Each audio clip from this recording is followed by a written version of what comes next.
It is a historic day across the solar system. The enormous UESC Marathon colony ship sets out for the Tau Ceti star system to establish a new home for humanity, and with it, infinite possibility. The people of Earth and Mars are watching. Everyone is watching. Breaking news. Contact has been lost with the Marathon colony ship. Official messaging from the UESC is that nothing is amiss. The people just want to know what happened and what is the UESC doing about it. Still no answers. No answers. Shocking news today. FDL losing contact with the Marathon colony nearly 100 years ago. After decades of citizens demanding answers. A message has been received from the UESC Marathon. A distress call. A threat. An invitation. But the message has been leaked. It reads, somewhere in the heavens, they are waiting. Initiating runner defragmentation protocol.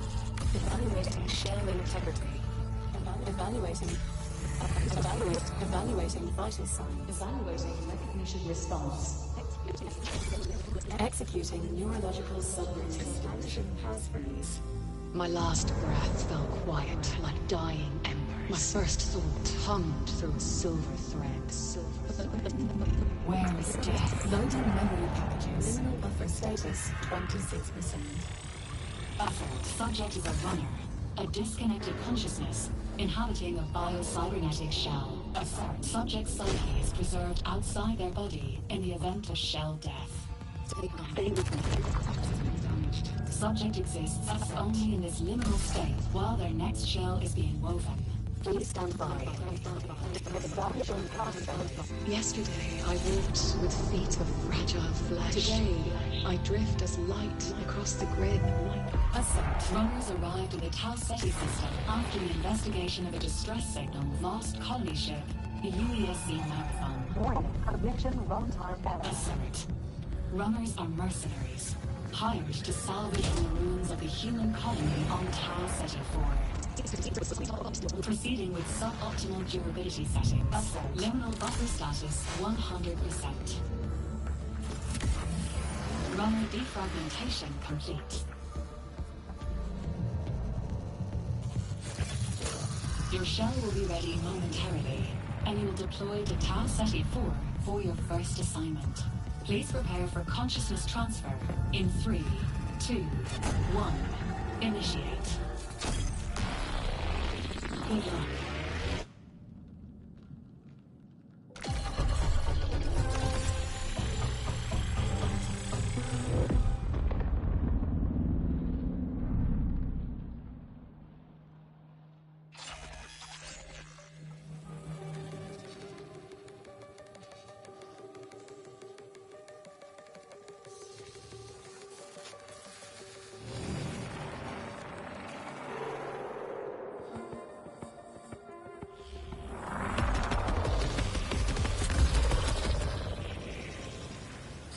Your neural interface is malfunctioning.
Your perception matrix has been damaged. Your shell too.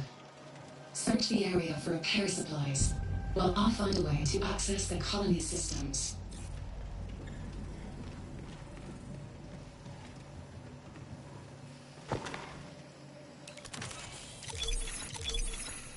Engage your heal systems to use an item to repair your health or shields, depending on which is lower.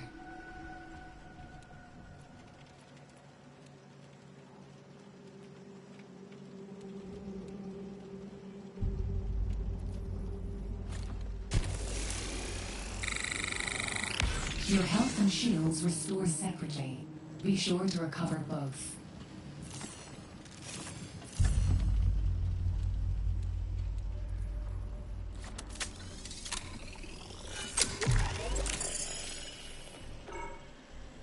Authorization terminal active. Use it to interface with the colony systems.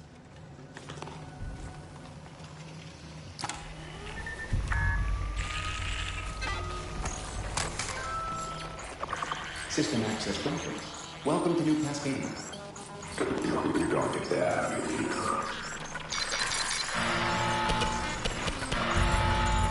Attention.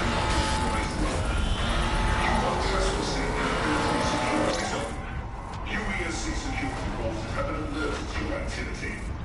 Exit the building immediately. I recommend you not follow those orders. Stay calm. Your newly acquired systems access will allow you to navigate the colony. Search this structure for a way out.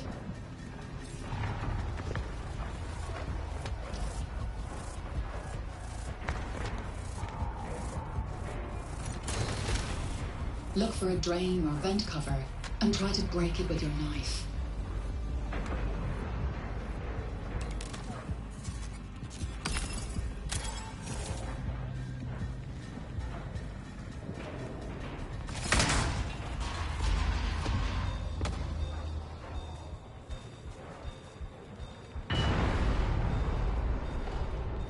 Keep low, keep quiet. By syncing your systems with the colonies, we've secured you permanent access to all of New Cascadia. Know when to pick a fight, and when to make an exit. All that matters now is staying alive.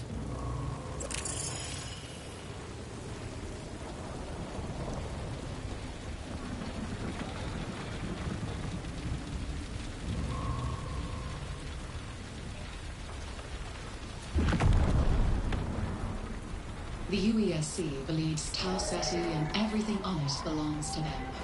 If you want to survive, you'll need a weapon.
Ah, disculpa, estaba muteado. Me serví cerveza y valió, y se tira un chingo. vaso más alto. Está bien. Another order. Check the remains for weapons and supplies. They don't need them anymore.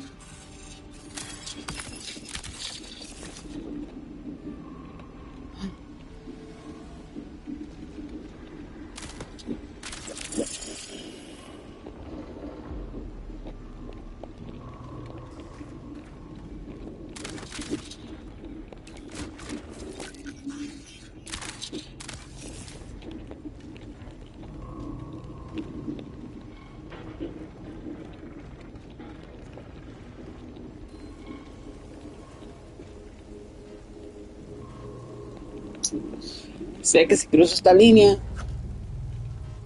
no sé cuándo va a valer la pena. Yo creo que sí. Entonces me voy a abstener. Voy a agarrar una rebanada de pizza, a partir la mitad. Voy a ver eso.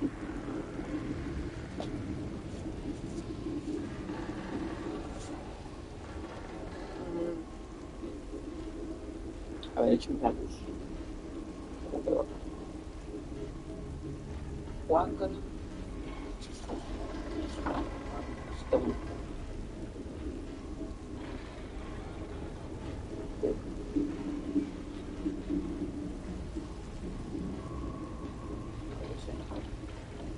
Voy a poner.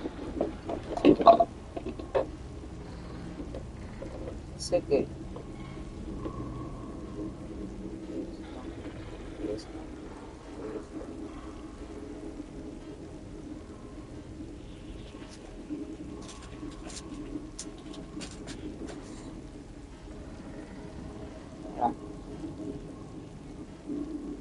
buscamos el teléfono que tengo por allá debajo.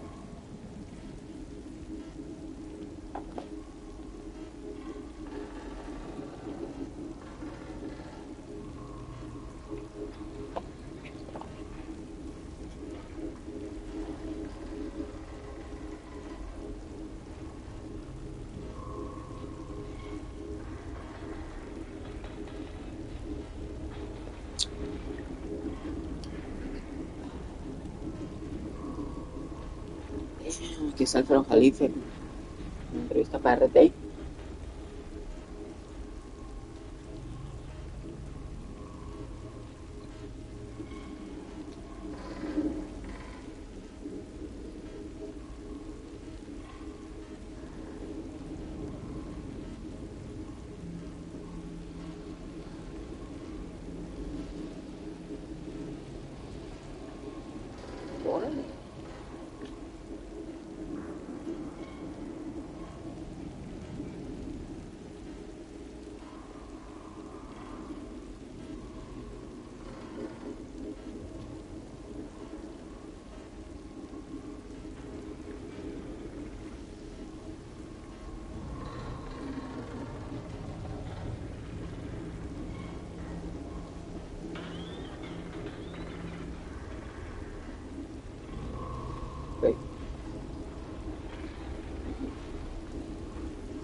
Active exfiltration points for your location. Marking on the map.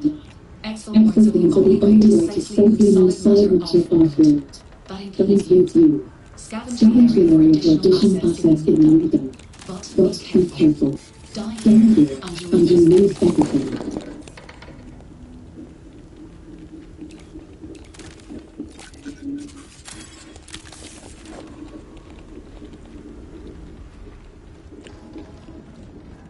No necesariamente siempre aparece el más importante.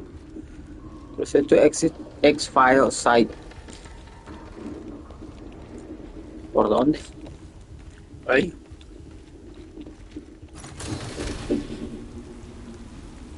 Damn.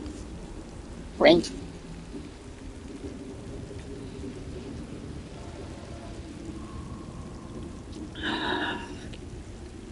estoy gozando acá.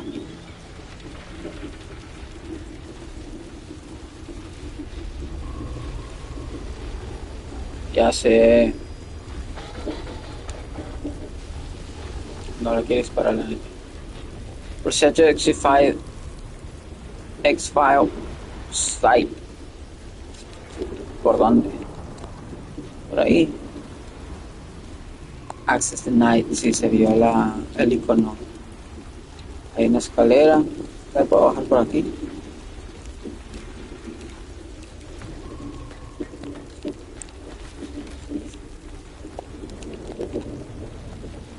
New Caloric. Ahí hay un verga flotando.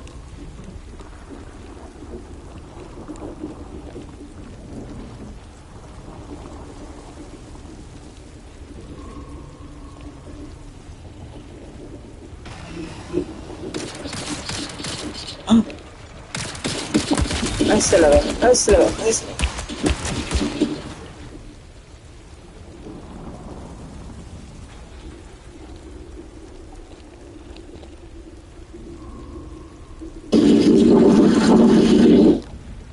Verga. Mira, la nave que tengo de... Oh.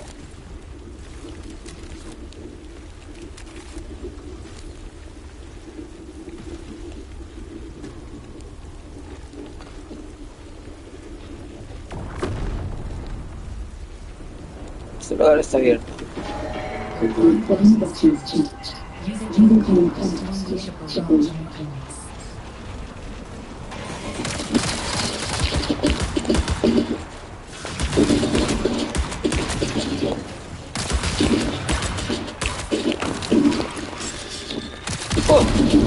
Oh! As your shell starts to deteriorate, you will experience discomfort, fear, regret. There's nothing I can do to alleviate full body collapse. I will prepare a replacement shell for your next attempt at survival. ¿A morir?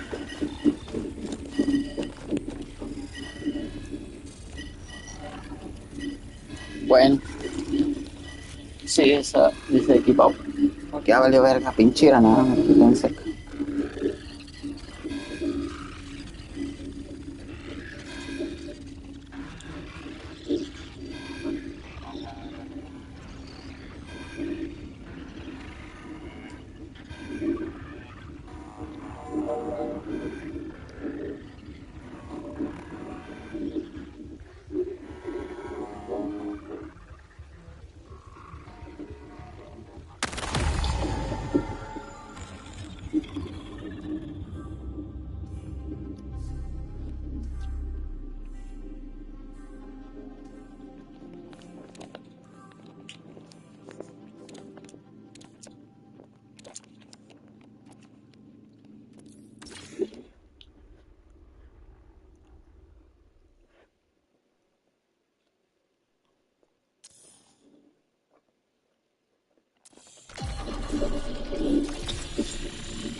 Your perception is established. Your shell team. Search the area for repairs cases, while I'll find a way to access the colony systems.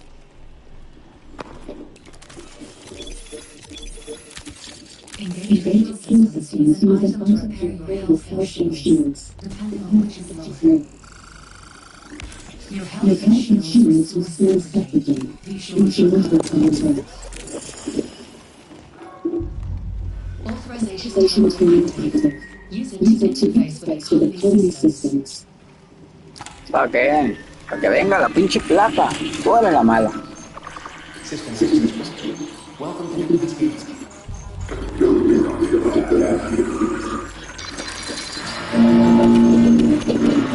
¿Quién dijo que iba muriendo aquí?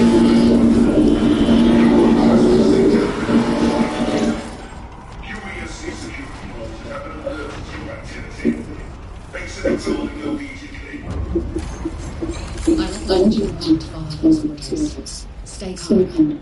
Your newly acquired systems access will allow you to activate the colony. Search the structure for a way out. Look for a drain or vent cover and try to break into the drain.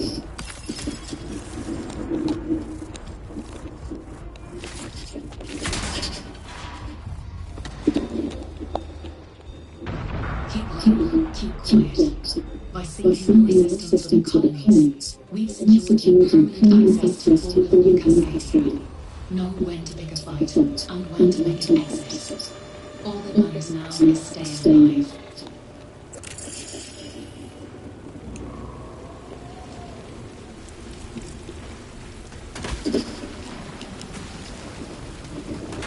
The UESC affiliates, Tau Ceti, and everything on it belongs to them. If you want to survive, you'll need a window.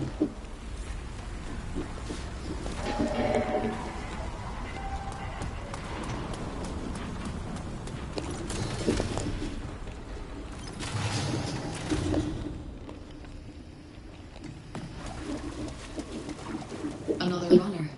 Check the remains for weapons and supplies. They don't need them anymore.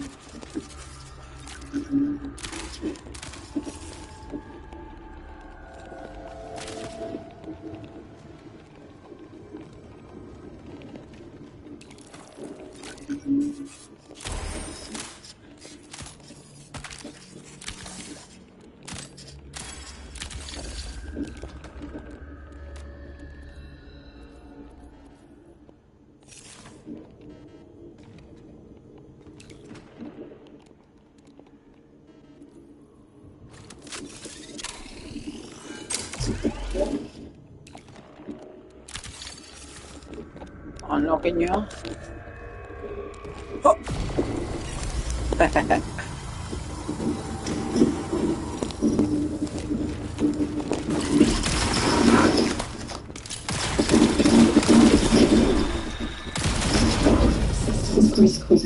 As your shell functions deteriorate, you will experience discomfort, fear, regret.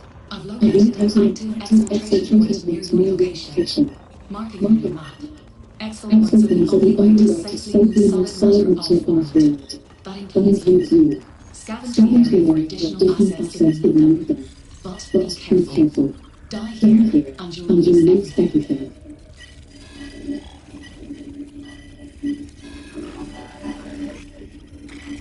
Quería rendirme. Si alguna vez me rindo.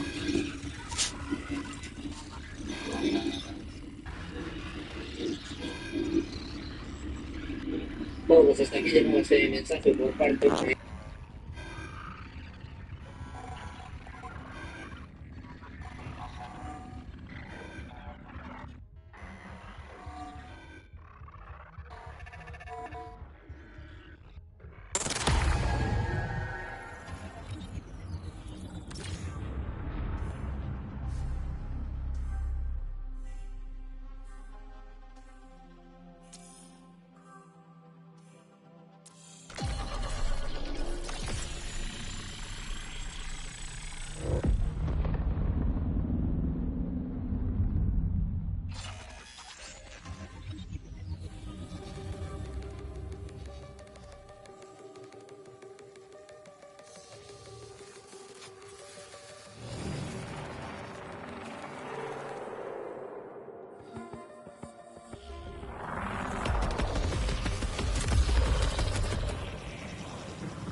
Your neural interface is malfunctioning.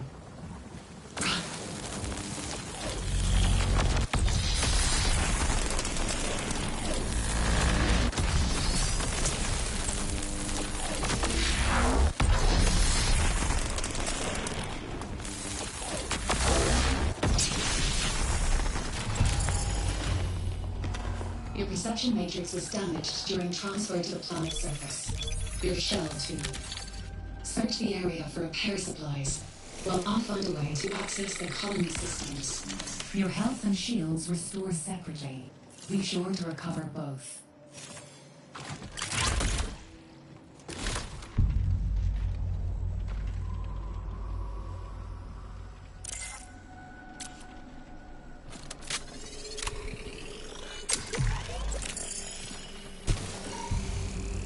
Authorization terminal active. Use it to interface with the colony systems.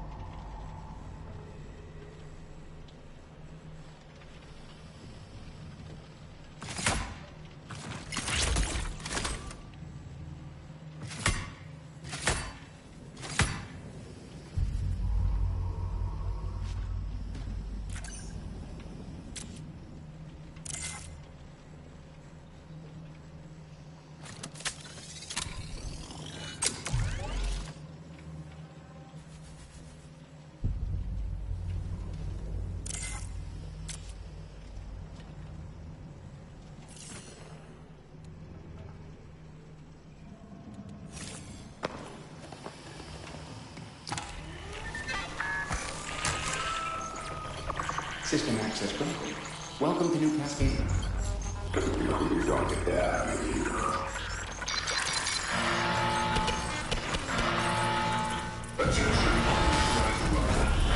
you are trespassing in security zone.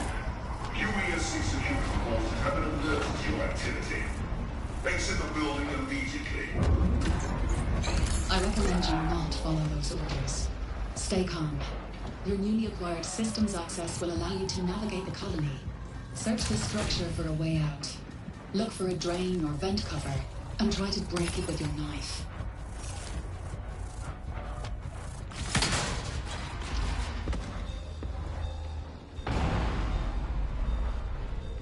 Keep low, keep quiet.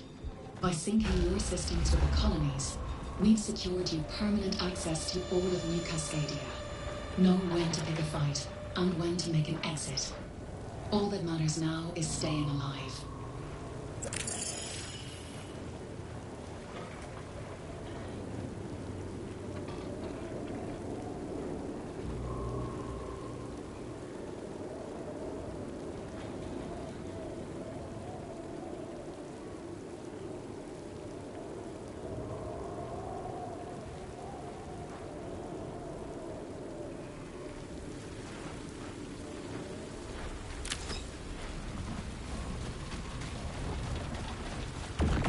The UESC believes Tau Ceti and everything on it belongs to them.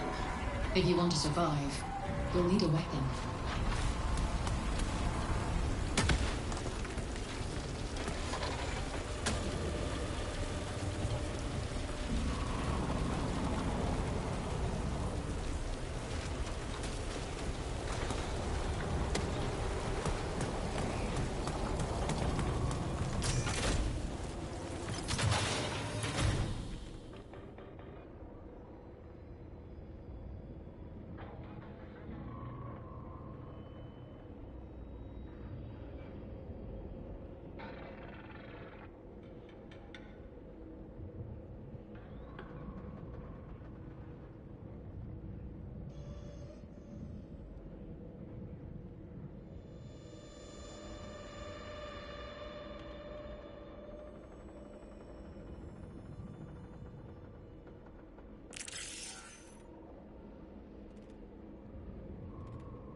Another runner.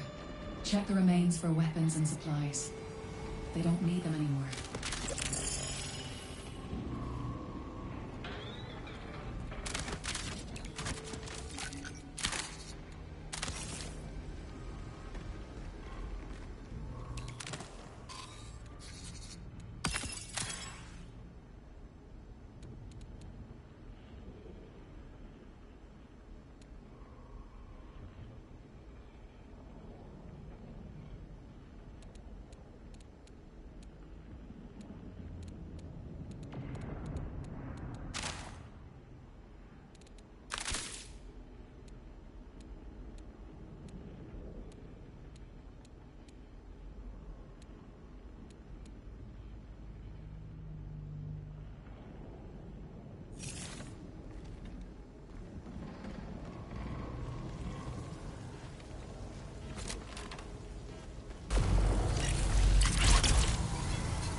I've located an active exfiltration point near your location, marking it on your map.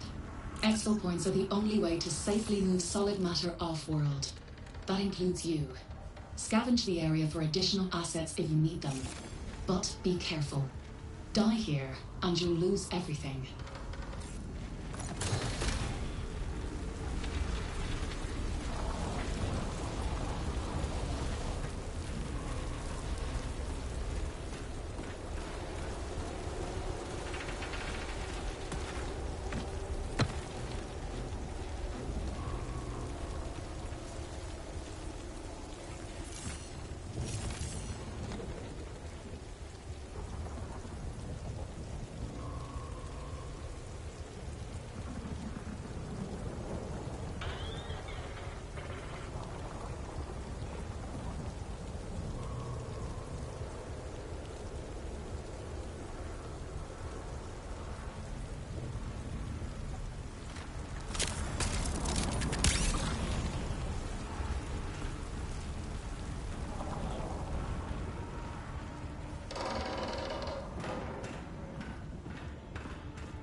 Don't wander too far. This entire region is thick with data corruption. Too deep into the red, and your shell will devour itself. Your prime ability is charged. Use it during combat to unleash a barrage on your enemies.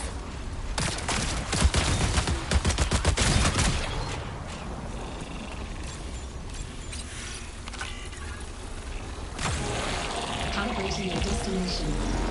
I'll see you on the other side. Running attempting exfil from perimeter. All UESC forces converge.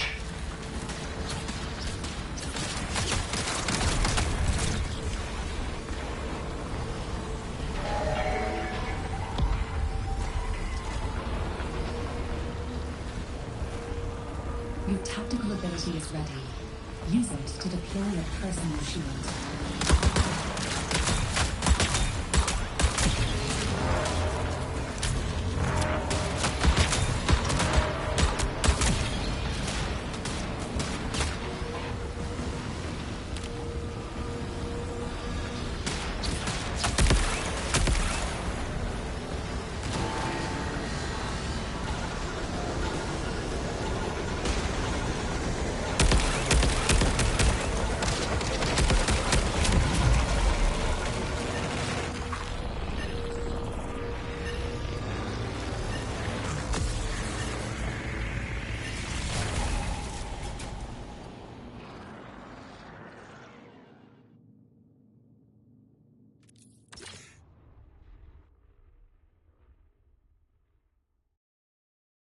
¿Qué pasó? ¿Gané?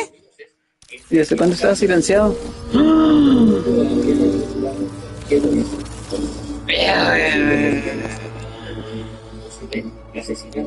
Qué tiempo nefasto. Aguanta. De los focos, uno de los objetivos de estos ataques, se decía que el jefe de la Guardia Revolucionaria Islámica se decía que Mohammad Fakkur también habría sido eliminado en estos ataques. Se hablaba del ministro de Defensa, Nasir Zadeh, pero esto ya es un paso más.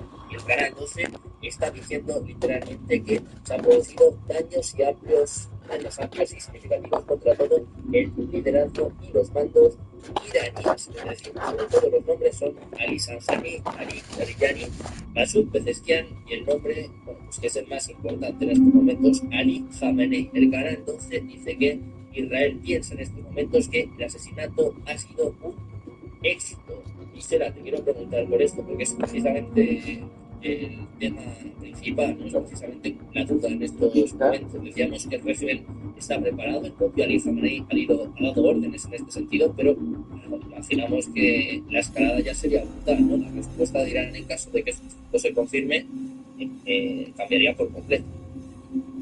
Sí, aunque incluso si se logra confirmar esta noticia de que han dado de baja a Khamenei, a mi juicio, la estructura que ya en las últimas 3 décadas la República Islámica ha tenido, ha empoderado a líderes o ha institucionalizado su gobierno en una estructura más piramidal, en donde los líderes son de la punta o del régimen de la punta, aunque a pesar de que hayan sido decapitados, abajo existe otra estructura, otros pilares que al momento van a surgir y van a resultar o van a reemplazar a la cabeza que se decapitó. Entonces, desde hace 30 años esta República Islámica está preparada para esa serie de pilares que se tienen, y ya lo hemos visto también que han hecho estas generaciones de restablecimiento del orden y de su pirámide como un Estado que funciona de conformidad con sus propios intereses. A mi juicio,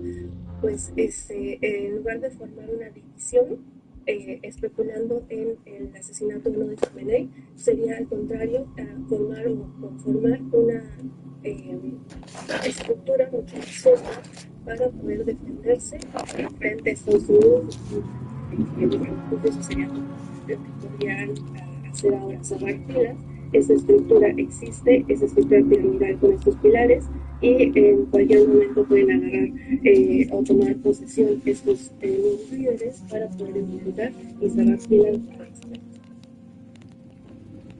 Bueno, pues atentos a esta información. Pues decimos el Canal 12 israelí, que está anunciando ya, está diciendo que piensa que Ali Khamenei, que el líder supremo de Irán, habría sido asesinado en esta información de última hora que, bueno, sin duda es la clave en estos momentos, con la agencia Reuters, que está hablando también, está informando en este sentido. Israel piensa que los ataques han matado a varios altos funcionarios iraníes, porque está informando ahora mismo la agencia Reuters con el Canal 12 israelí, que va un paso más allá. Dice que Israel cree en estos momentos, evalúa que Ali Khamenei habría fallecido en estos ataques. Dice que la opción de que el líder supremo de Irán haya sobrevivido es entre escasa y nula. Como decimos, la agencia Reuters está también confirmando esta información, diciendo pues, que la magnitud de estos ataques es tal que la opción de que Khamenei haya sobrevivido es entre escasa y nula.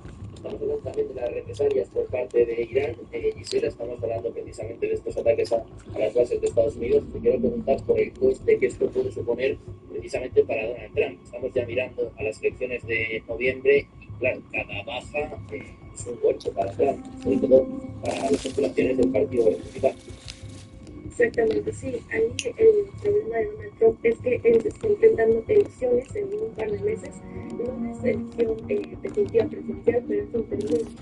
Entonces ahí también él está buscando ganar este tipo de conflictos, pero curiosamente dentro de todo esto hay algunas encuestas publicadas por universidades estadounidenses en donde el 70% de los estadounidenses no creen que Estados Unidos debe involucrarse. Welcome to the Marathon Cyber Slam. Thank you for joining us. The Marathon Cyber Slam runs from El 12 de marzo a las 10 de la noche. In this test, you will have access to new tutorial on onboarding, zones, perimeter, dire marsh, 5 launch runner shells, scavenger mode with rock, 5 factions, limited progression, codex progression, all launch weapons, earn rewards bonus for launch.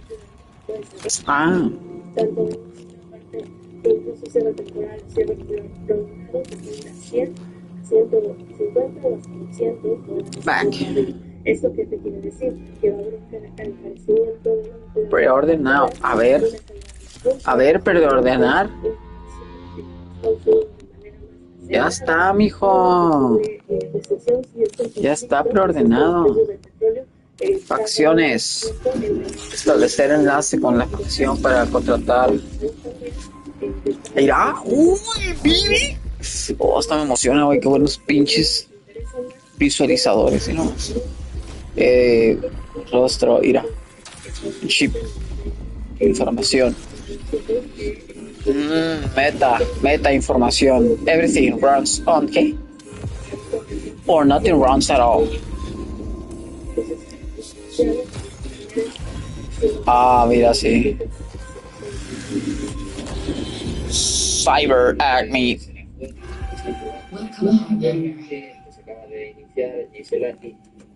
Hi. I'm Oni, your onboard navigational intelligence. Me gusta tu Your copete. consciousness and my neural programming are inexorably interlinked. Think of me as a friend, one you don't yet remember. Creo que sí. You may still be experiencing some memory degradation from the damage to your perception matrix. But worry not. Cyber is here for you. I'm here for you. Thank you. I'm here for you. Also. Per our arrangement, you've come to Tauset to scavenge the ruins of a long-lost human colony. Now that we've successfully accommodated the new Cascadia systems, our next step is connecting with factions who will pay for your services. Thank you. The Unified Earth Space Council is equipped with advanced fast-dynamic communications technology. Nice. Commandeer it, and I should be able to reverse engineer direct contact with faction representatives back home on Earth and Mars. Oh. Okay.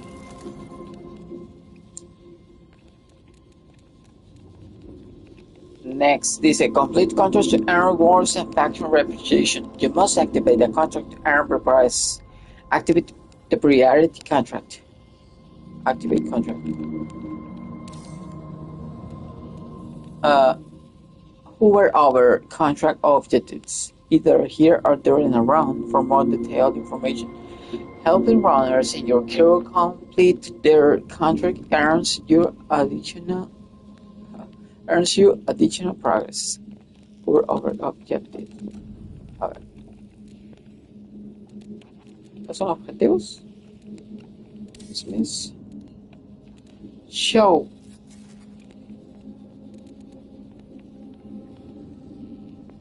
Detail button. The detail button provides detailed information about the screen. Button. Okay. Activate contract. Priority, obviamente. Y aquí. Factional grace. In the operates interface, you can unlock different improvements to enhance your preferred place. Each faction has its own unique series of upgrades to explore. Okay, y estos son los diferentes factions. Second, Arachne, Myra, Traxxas, Nokal, and Sayak. Okay. Y pues es que y se puede comprar. Tengo 1000 y este cuesta 500. Pero ¿qué es esto? Scavenger.x loot Speed increase how quickly items are revealed when losing content. Está bien. Fall resistance reduce the amount of damage you take after falling. Está bien. Vamos a ver si me alcanza. Sí, purchase. Upgrades. Contract, que es el contrato que la gente pues ya está, ¿no? Yo no tengo dinero para... No. Ok.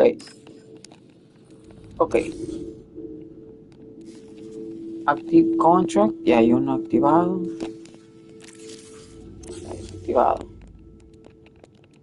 ¿Qué es esto? Esto no se mueve. Ok, back. Now I can prepare. Select a shell and prepare your ladder for your round. Okay. Faction. Codex.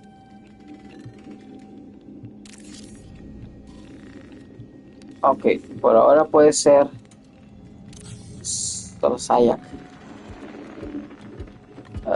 Y aquí challenge loot archive in advance.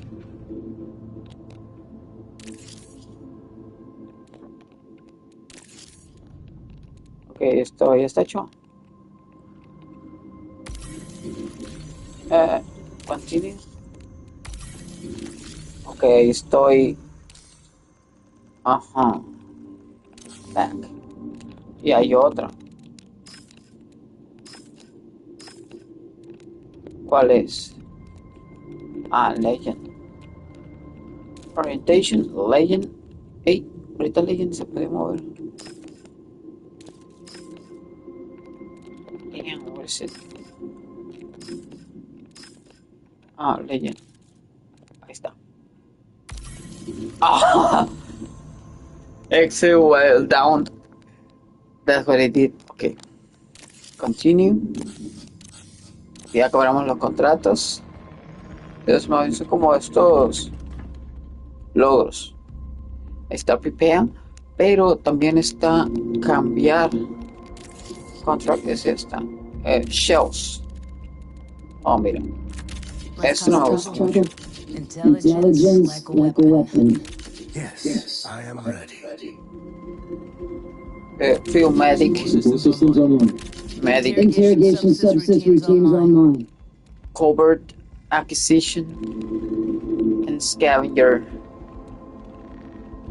Combat anarchist. Combat specialist.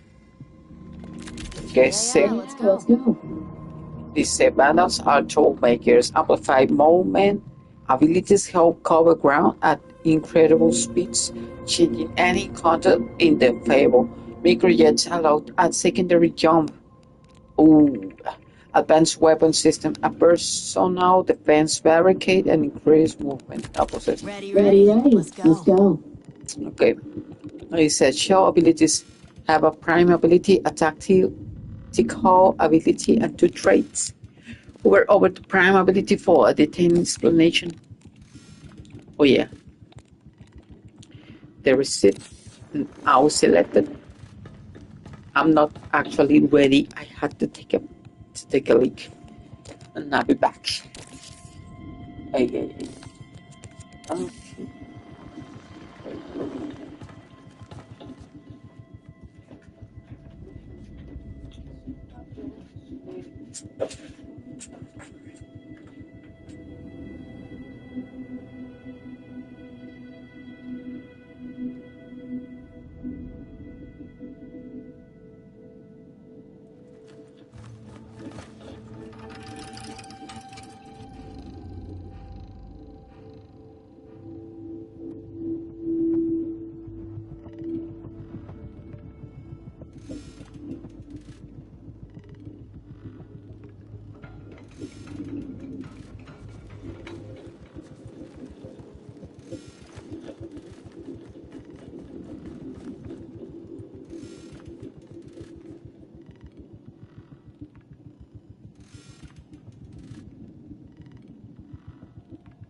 Ok. Ok. Nos dijimos que. También se la juegan tanto Rusia como China. Select Zone. Va a ser Pues perímetro. desde la ONU, el derecho internacional, Perímetro. no sirve para nada, pero la ONU sirve para muchos. Está viendo también en este inicio de 2026, más aún después lo que sucedió en Venezuela el pasado 3 de enero, pero precisamente, Gisela, te quiero preguntar por esto. En este 2026, que has tocado así de momento, te quiero preguntar hasta qué punto Rusia y China se pueden permitir una caída de Irán, solo lo que estamos comentando, solo un posible asesinato de Ali Khamenei en su golpe futuro para antes. Sí, más que nada estamos enmarcaría ese conflicto regional dentro de un conflicto global. ¿Por qué? Porque estamos ahora en la transición de un orden mundial. Ya estamos viendo ya que Estados Unidos está, la economía Pues con eso, ¿no? No tengo balas. de la época multipolar, donde Irán es el país clave. Recordemos que todo el Todos son de diferente calibre. los BRICS, No, entonces no. opera actualmente siendo clave para China en la región, donde es una alianza súper importante para el proyecto Ahí de está. la ruta de la seda, ¿Y esto qué es? estratégico para Beijing. Boat battery. Armas. Tengo esas, ya está. Irán le vende el 95% de su producción de hidrocarburos a China. Entonces ahí está, existe un... No esperaba que hubiera algo más. Listo. Tenemos claro que es por parte de Israel un interés nacional que busca deslindar los países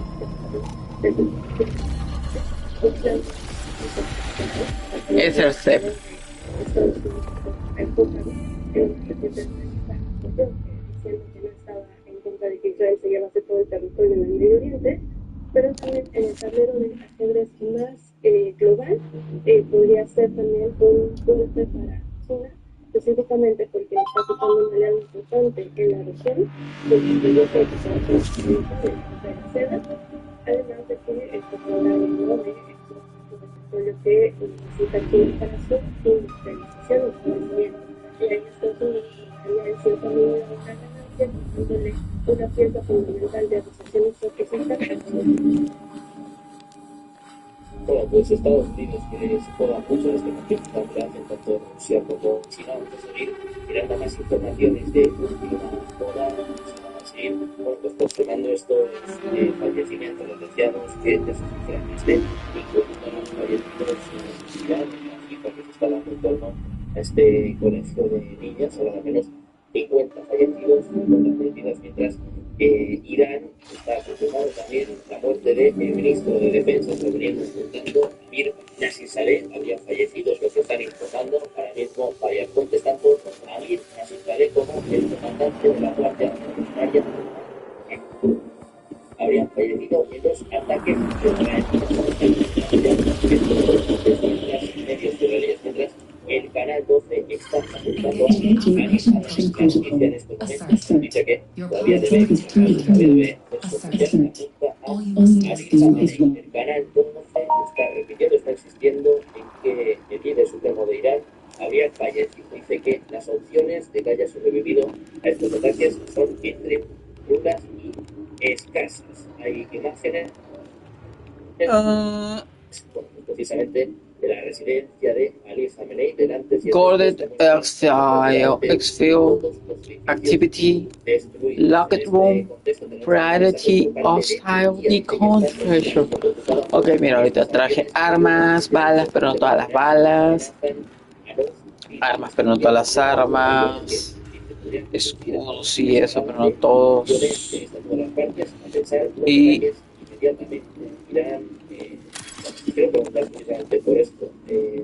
Marathon. Hasta qué punto pueden involucrarse más países de la región, hasta qué punto esto puede desatar una guerra, un conflicto regional, porque estamos viendo ataques en muchas ciudades, ¿no? En muchos países del este.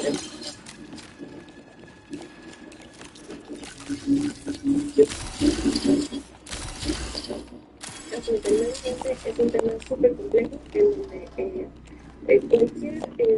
donde cualquier país que tenga esta chispa o esta declaración puede ponerse a una llama mucho más extensa, ¿no? En estos otros países de la región. Entonces ahí también hay que activar la diplomacia. Ok, mira. Estaba leyendo también que Araghchi, MTK. el líder diplomático de Irán, ha estado en comunicación constante con países vecinos de la región que saben que los ataques van principalmente a las bases militares que tiene Estados Unidos ahí, y también ha estado hablando con Dubrovnik, el ministro de Relaciones Exteriores de Rusia. Entonces ahí se tiene que activar este tipo de diplomacia para poder evitar que se a nivel regional. Entonces ahí también un punto esencial de la diplomacia, ¿no? Tiene que salir a hacer este tipo de negociaciones para poder buscar estas respuestas, porque también ellos hablaron sobre esta negociación que se estaba dando precisamente el jueves. Dice precisamente la semana pasada, hablaron de que ellos iban a responder cualquier ataque de Matt is the sword who sever tomorrow. A estas bases militares. Entonces, a lo justo para evitar este derrame de más países que se involucren en este conflicto. No se ve mucho cotorreo. Bueno, es un momento para la diplomacia, un momento en el que varios países europeos también están emitiendo una declaración conjunta.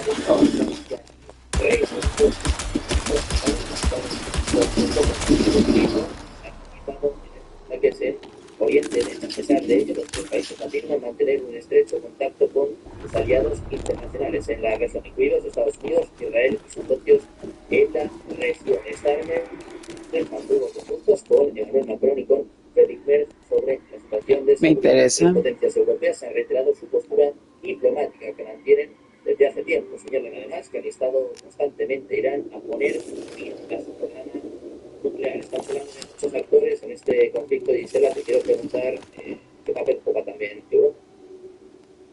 Así es, bueno, Europa se ha mantenido al margen de muchos de los emprendimientos de Donald Trump. Sabemos ahí también que la relación que existe entre Donald Trump y Europa actualmente no es la mejor, no es esa alianza estratégica o esa alianza transatlántica que existía con los gobiernos anteriores, pero el papel de Europa incluso pues, tendría que ser más diplomático, más de conciliar las partes para evitar que este conflicto pues se desparrame a toda la región o más allá de la región, porque sí, el Medio Oriente es un punto totalmente dentro de todo el tablero geopolítico del mundo. Entonces ahí, a mi juicio, not enough space. Para Europa, ¿Qué es esto? hacer la diplomacia, buscar estos canales de comunicación con ambas partes para evitar la escalada del conflicto, porque también parte del petróleo que existe en ese estrecho de Hormuz, si se cierra, pues eso no solamente a Estados Unidos, sino también a Europa como tal, porque eso generaría una inflación y no solamente a la economía estadounidense, sino también en general a la economía global, cosa que para los europeos pues, no les interesa tampoco actualmente. Entonces ahí también sus intereses se verían afectados de Europa. Bueno, pues a la espera de ver cómo y cuánto afecta a Europa, a la espera también de conocer la escalada de estos ataques, y será muchas gracias por estar con nosotros. Gracias. Muchas gracias, Sergio. Hasta luego. Buen día. Nosotros que vamos a seguir escuchando más reacciones.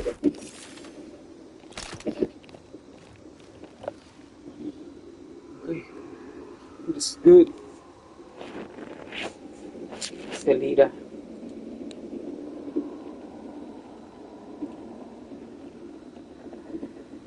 Solo para miembros.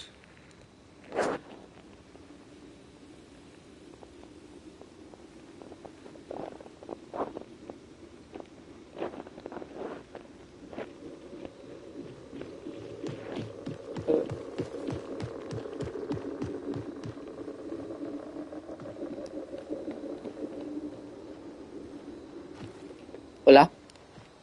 Hi. We'll show you right.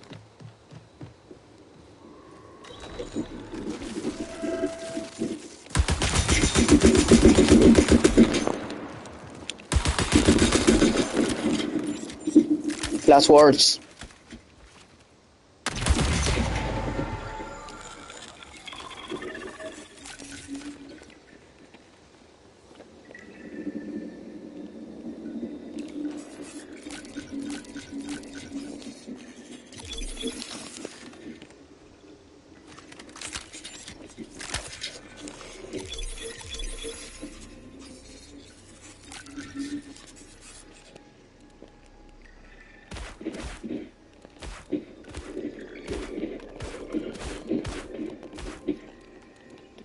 This.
Damn.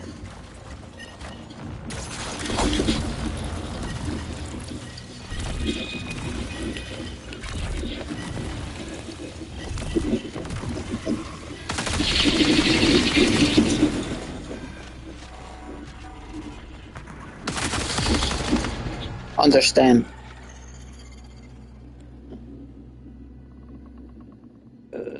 Cuando es a 6 meses. Ah, bueno, pero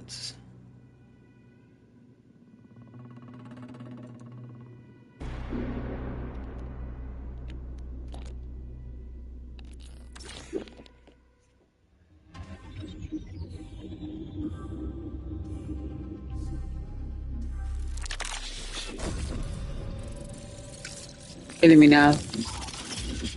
Channel 5 News, what's up? We made it. Next. Live from uptown New Orleans. Yeah. Ah, bueno. Por lo menos me dan experiencia. Si no me la quitan.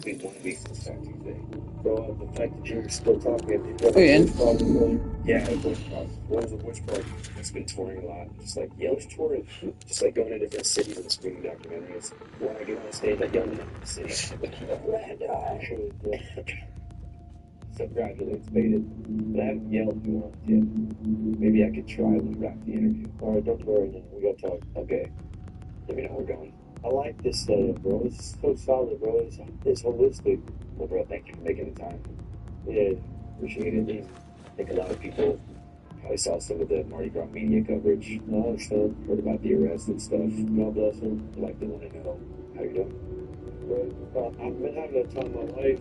You know, I got some contrition on my heart, you know what I mean? It's not nice to hurt people ever. It's fucking lame. If you got hurt, I gotta deal with that. I'm gonna deal with that. I'm gonna deal with that in full. I'm it up. It's on me.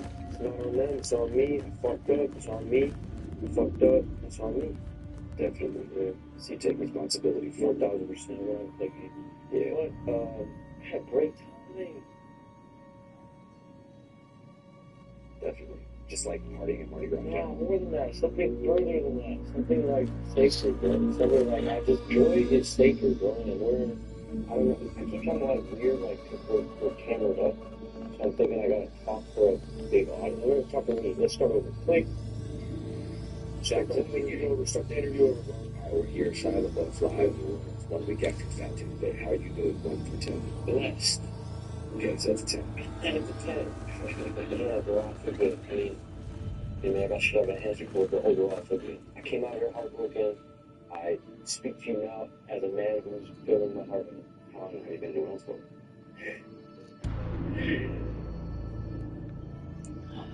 14 days, 12 days. So did you come down, like, for Mardi Gras? You came down? So the fires happened in Pasadena. That was in Vietnam. You got Agent Orange. His whole shit, he can't breathe. So he had to get out of Los Angeles. So when the fires happened, we all evacuated. My pops was like, I'm never going back. Set it up over here. We got family in Appaloosa, Abbeville, Covington, Mandeville. Like, LaBeoufs are a name out here. Like, they matter out here. You know, there's like LaBeouf Parks, LaBeouf cemeteries. There's 3 brothers that really matter out here. Early days, and I kind of never paid attention to it. My grandmother was a lesbian, so she ran off with Ginsberg as a beard in the 50s. Ginsberg, like the beat poetry band. Yeah. And there was a whole beat thing going on, and she took off with them, and then she found herself on some gambling casino. It's a long story. Her name was Jacqueline Joy Ginger LaBeouf. She was a friend of Allen Ginsberg. So her family was deeply Catholic out here, and they didn't fuck with her being gay. So she had to move out there and change the spelling of her name. So LaBeouf out here is L-E-B-O-E-U-F, and my name is L-A-B-E-O-U-F, and that's because of her. She basically said, fuck you to the family out here, moved to Los Angeles with Dennis. With Ginsberg, they had a beatnik poet fucking house down there in Santa Monica, and that's where my dad was conceived and born and all that. So his whole, so the LaBeoufs, the L-A-B-E-O-U-Fs, the weird spelling, we all grew up in L.A. Like, I have a half sister named Michelle, she was in Utah, and she's married to a Hunter man, Dennis, good man. They got 2 beautiful kids. They're going to be incredible. Anyway, blah, blah, blah. So it's my, so 2 different families. You got the LaBeoufs for real, the Cajuns for real out here. So I'm trying to get to know little by little. I haven't looked at you in a long time. Sorry, bro. It's okay, bro. You're leaving out. Yeah. That's not good, though, huh? I need to look at you more. So let's start there. So, what you ask me? I mean, most importantly, like, how did you get down to New Orleans and the families? Yeah. But it was like a permanent move. You're family on both sides, so, you know what I mean? Heartbreak. Shit didn't work out. I had a dream. I was trying to go to Pasadena. It didn't work out, you know, because of me. And then, so I moved out here and started trying to build something new out here, like a landing pod. It's like an outpost. You're in an outpost right now. This isn't a house yet, it's an outpost. And it's like a... You said heartbreak? Oh, yeah, but you know what I mean? But you gotta deal with that, and God puts that on your heart for a reason. And I feel like it's not new heartbreak, you know, it's heartbreak. I don't want to talk too much about it, it's not my story I want to tell, but my side is, you know, I failed my marriage. Thank you. So I had to for that. Okay, let's prepare. So that's why I had to do that. Selection. Actually, what the fuck? What is this? Okay, I did that. Okay. That's easy. Okay, easy. Beginner. Okay, this is this okay. Upgrades. No. Agent. No. I mean sponsor. Okay. Where is my this is it. Sponsor. Mood kit to Paul. And I will use inspect.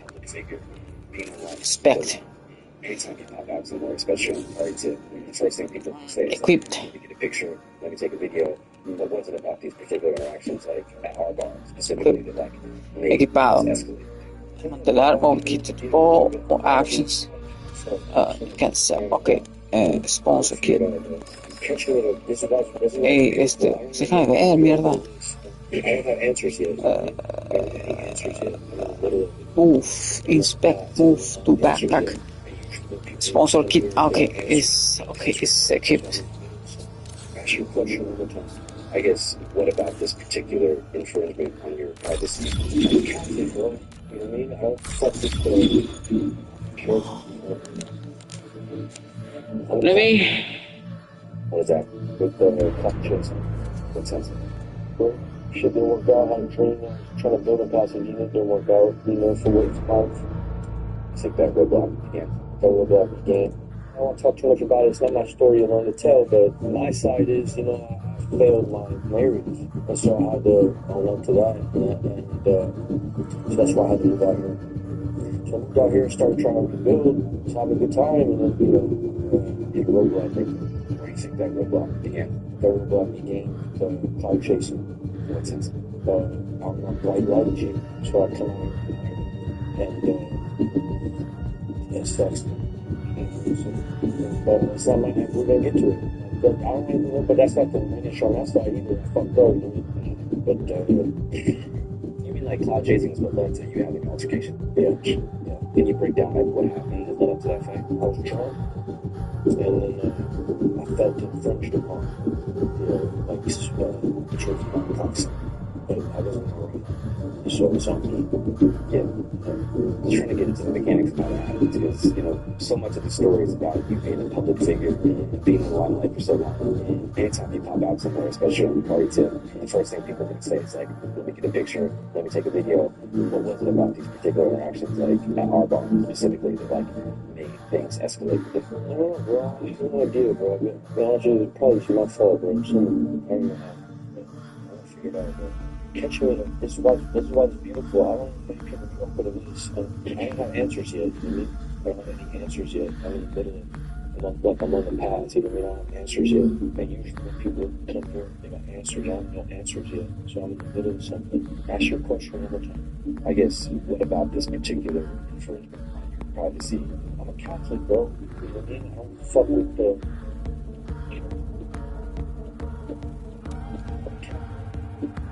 What is that? How does that connect to it? I don't know. Most stories not out yet. I don't really know in my head good. It's the truth. I said what not okay to say. I don't know what I'm feeling. That's what I mean by being a Catholic. Is I'm not supposed to be. It don't matter. I mean, honestly, the truth is I said what not okay to say.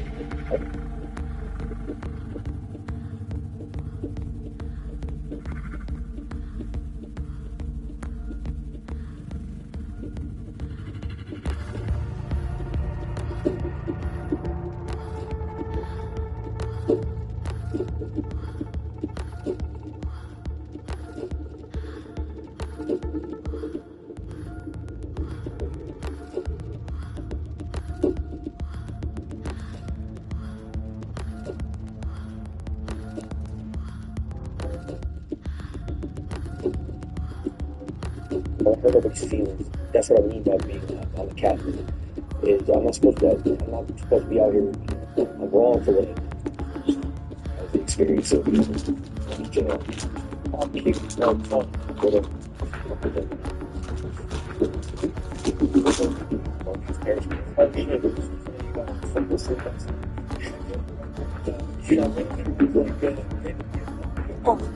Fuck up.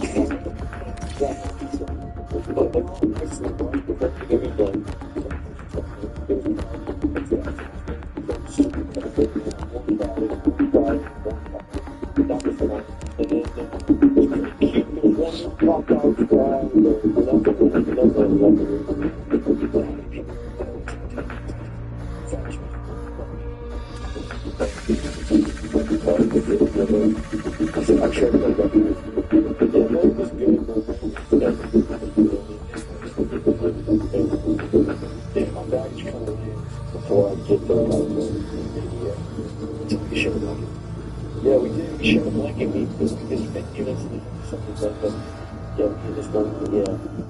a blanket.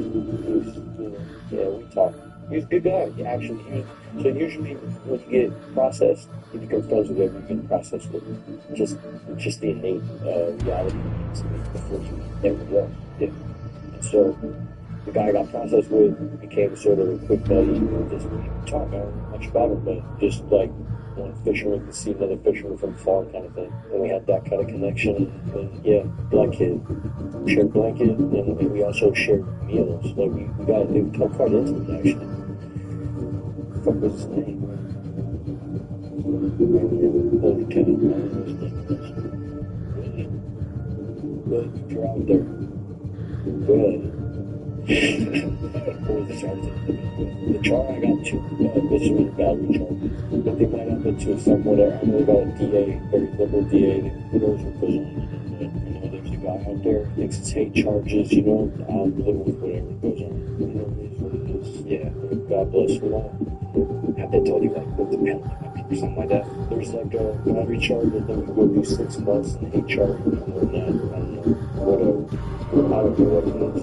I gotta do whatever it is. I'll do whatever it is. It was no good, bro. My behavior's dirty, ugly, disgusting, so I gotta eat it, you know. I know that after we first started talking, it was kind of on the program too. And then AA recovery, I just went, how long like were you sober for? I had like 9 months, I think. I had then kava, you know kava? Yeah, like the Polynesian version of beer. It's not kava. It's kava. It's called Sex and Root drink. So kava, so kava shop opened up in Pasadena. I started drinking kava like probably 9 months ago. So my sobriety ended there. 9 months. So I had 9 months, and that was 9 months ago. So I've been off for 9 months, like out of it, searching in and out, you know, putting it down, picking it up, reading books. Sponsorship, all of it. I'm more just wondering, like, before, in general, what was the longest sustained period of sobriety? 2 years, probably 2 years. I was probably sober for a year before the birth of my daughter, and 2 years of my daughter's birth, and then life became life, and then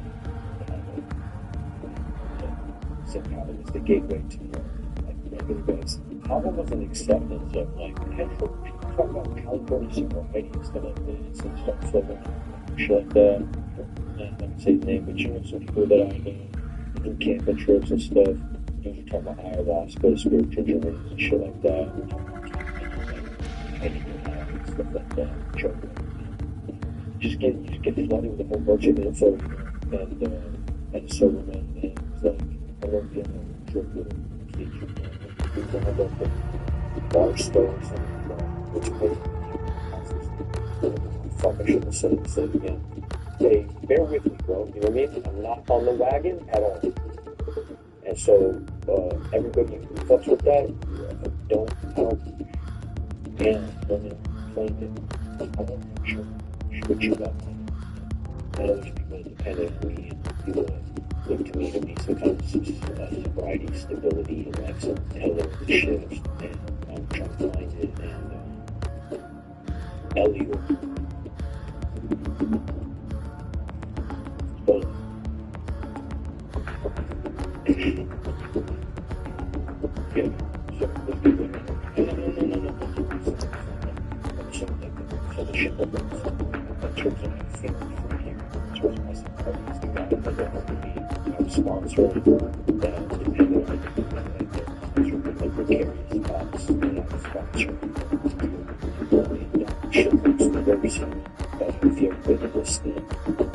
Sponsorship is it's a big responsibility and a lot to do with it. This is a mistake.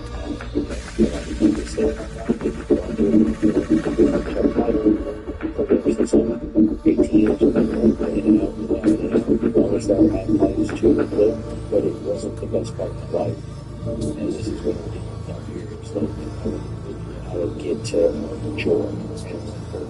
Like how's reasonable the deeper, and this is not excuses, but the deeper in the program you get, you wind up with Catholicism, you know.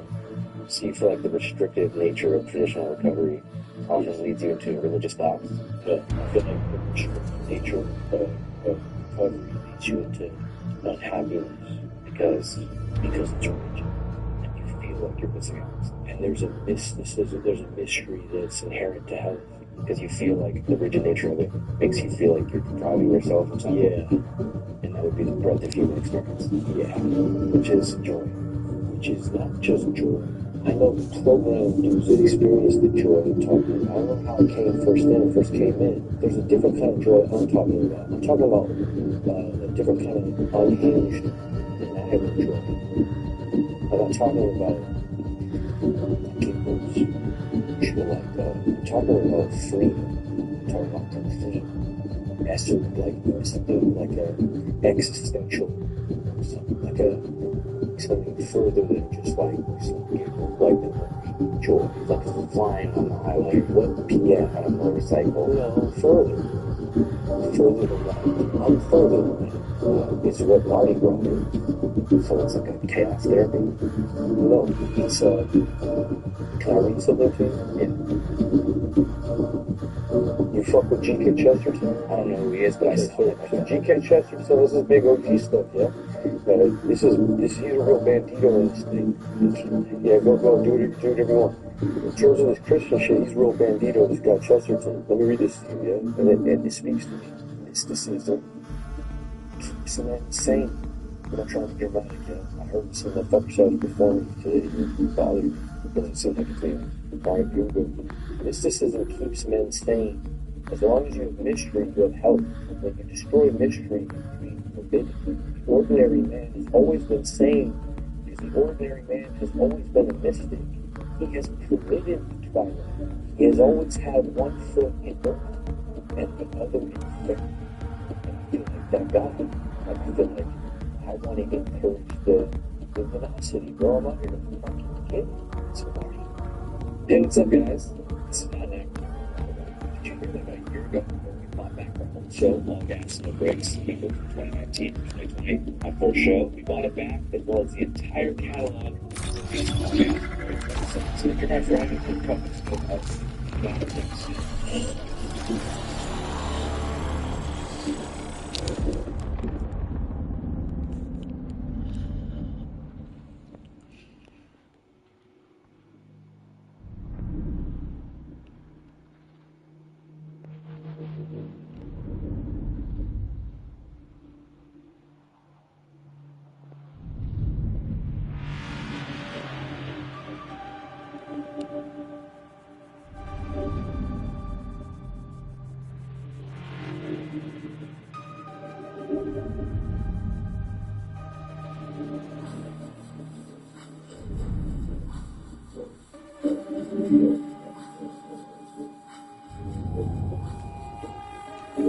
Yep.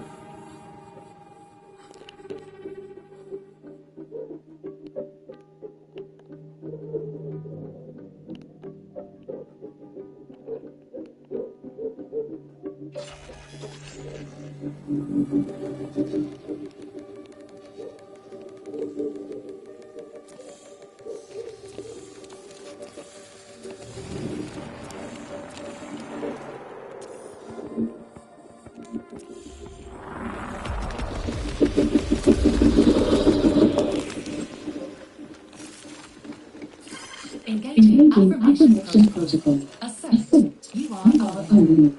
Accept. You can do it.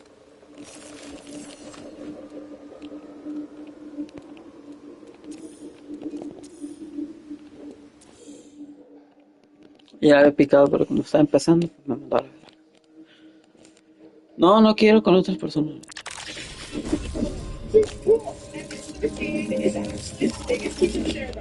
And guess what? We're on tour right now, going across the country, screening OG and new All Gas, No Brakes material, and it's Selección solo. So you gotta come to our C5, which is a hybrid All Gas Channel 5 screening, show, and the run matter, and edit inside of it.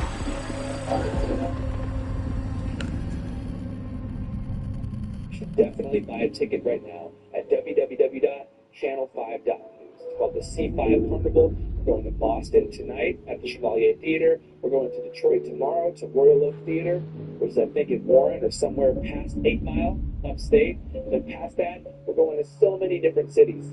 If you live in Boston, Wisconsin, St. Paul, Minnesota, Salt Lake City, Utah, Salt Lake City, Utah again, Chicago, Illinois, Philadelphia, PA, Tacoma, Washington, Los Angeles, California, San Francisco, California, Portland, Oregon, Austin, Texas, Dallas, Texas, Denver, Colorado, Vancouver, BC, Atlanta, Georgia, El Paso, Texas, Phoenix, Arizona, San Diego, California, or Albuquerque, New Mexico. Yeah, whatever. You too can see the Return All Gas No Brakes episodes and the new Channel 5 secret documentary. And also, if you can get in touch.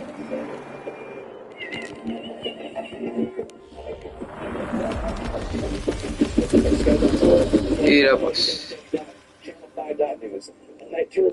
creo que sí lo perdí.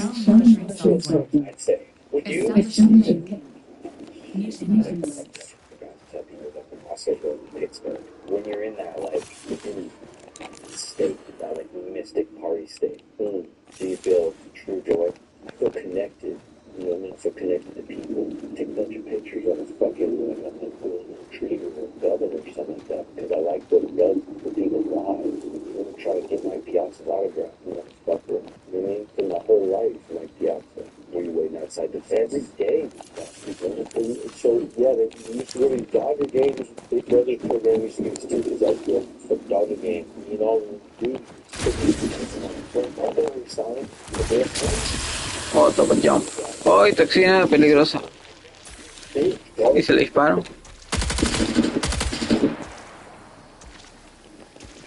Ya tengo encima.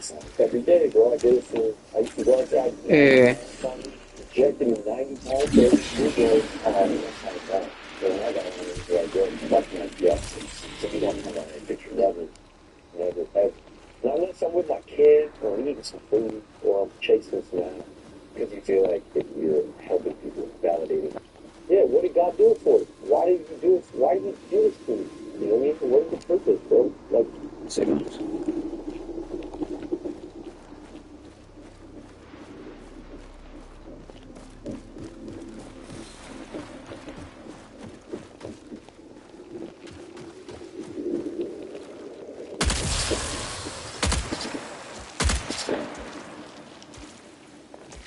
Oh.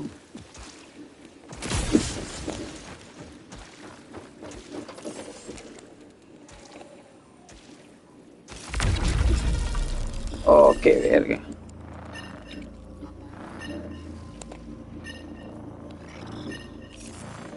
Ah, sirve.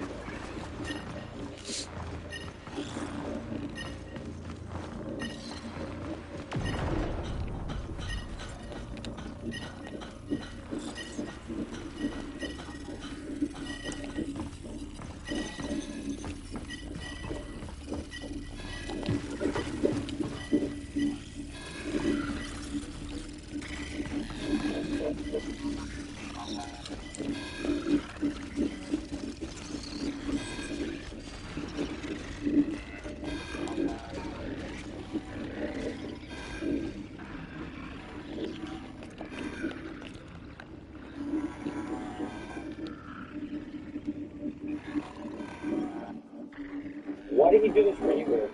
In terms of giving me that. In terms of, yeah, why did God do it, bro? What did he do? Why? Shut up with that. What do you do that? Andrew, doing this shit. I'm good at this thing that I do, yeah? All right, okay, we got that. What can you do with that, what you're good at? What can you do? That's the arithmetic. What are you good at? All right, now, how can you help people with that? So, I take pictures of people because that shit help their day. Maybe motherfuckers like, hey man, can't make my tax season. Hey, my fucking mom's diabetic. Like, who knows, bro? You don't know what people's problems are, you know? Just crashed my car. I was jogging the other day. I was jogging. Dude put the meat on the street, which I was clattered by. I said, this fucking crashed my car with a pole. Oh my god, bro. You know? Yeah. Hey, you know, better.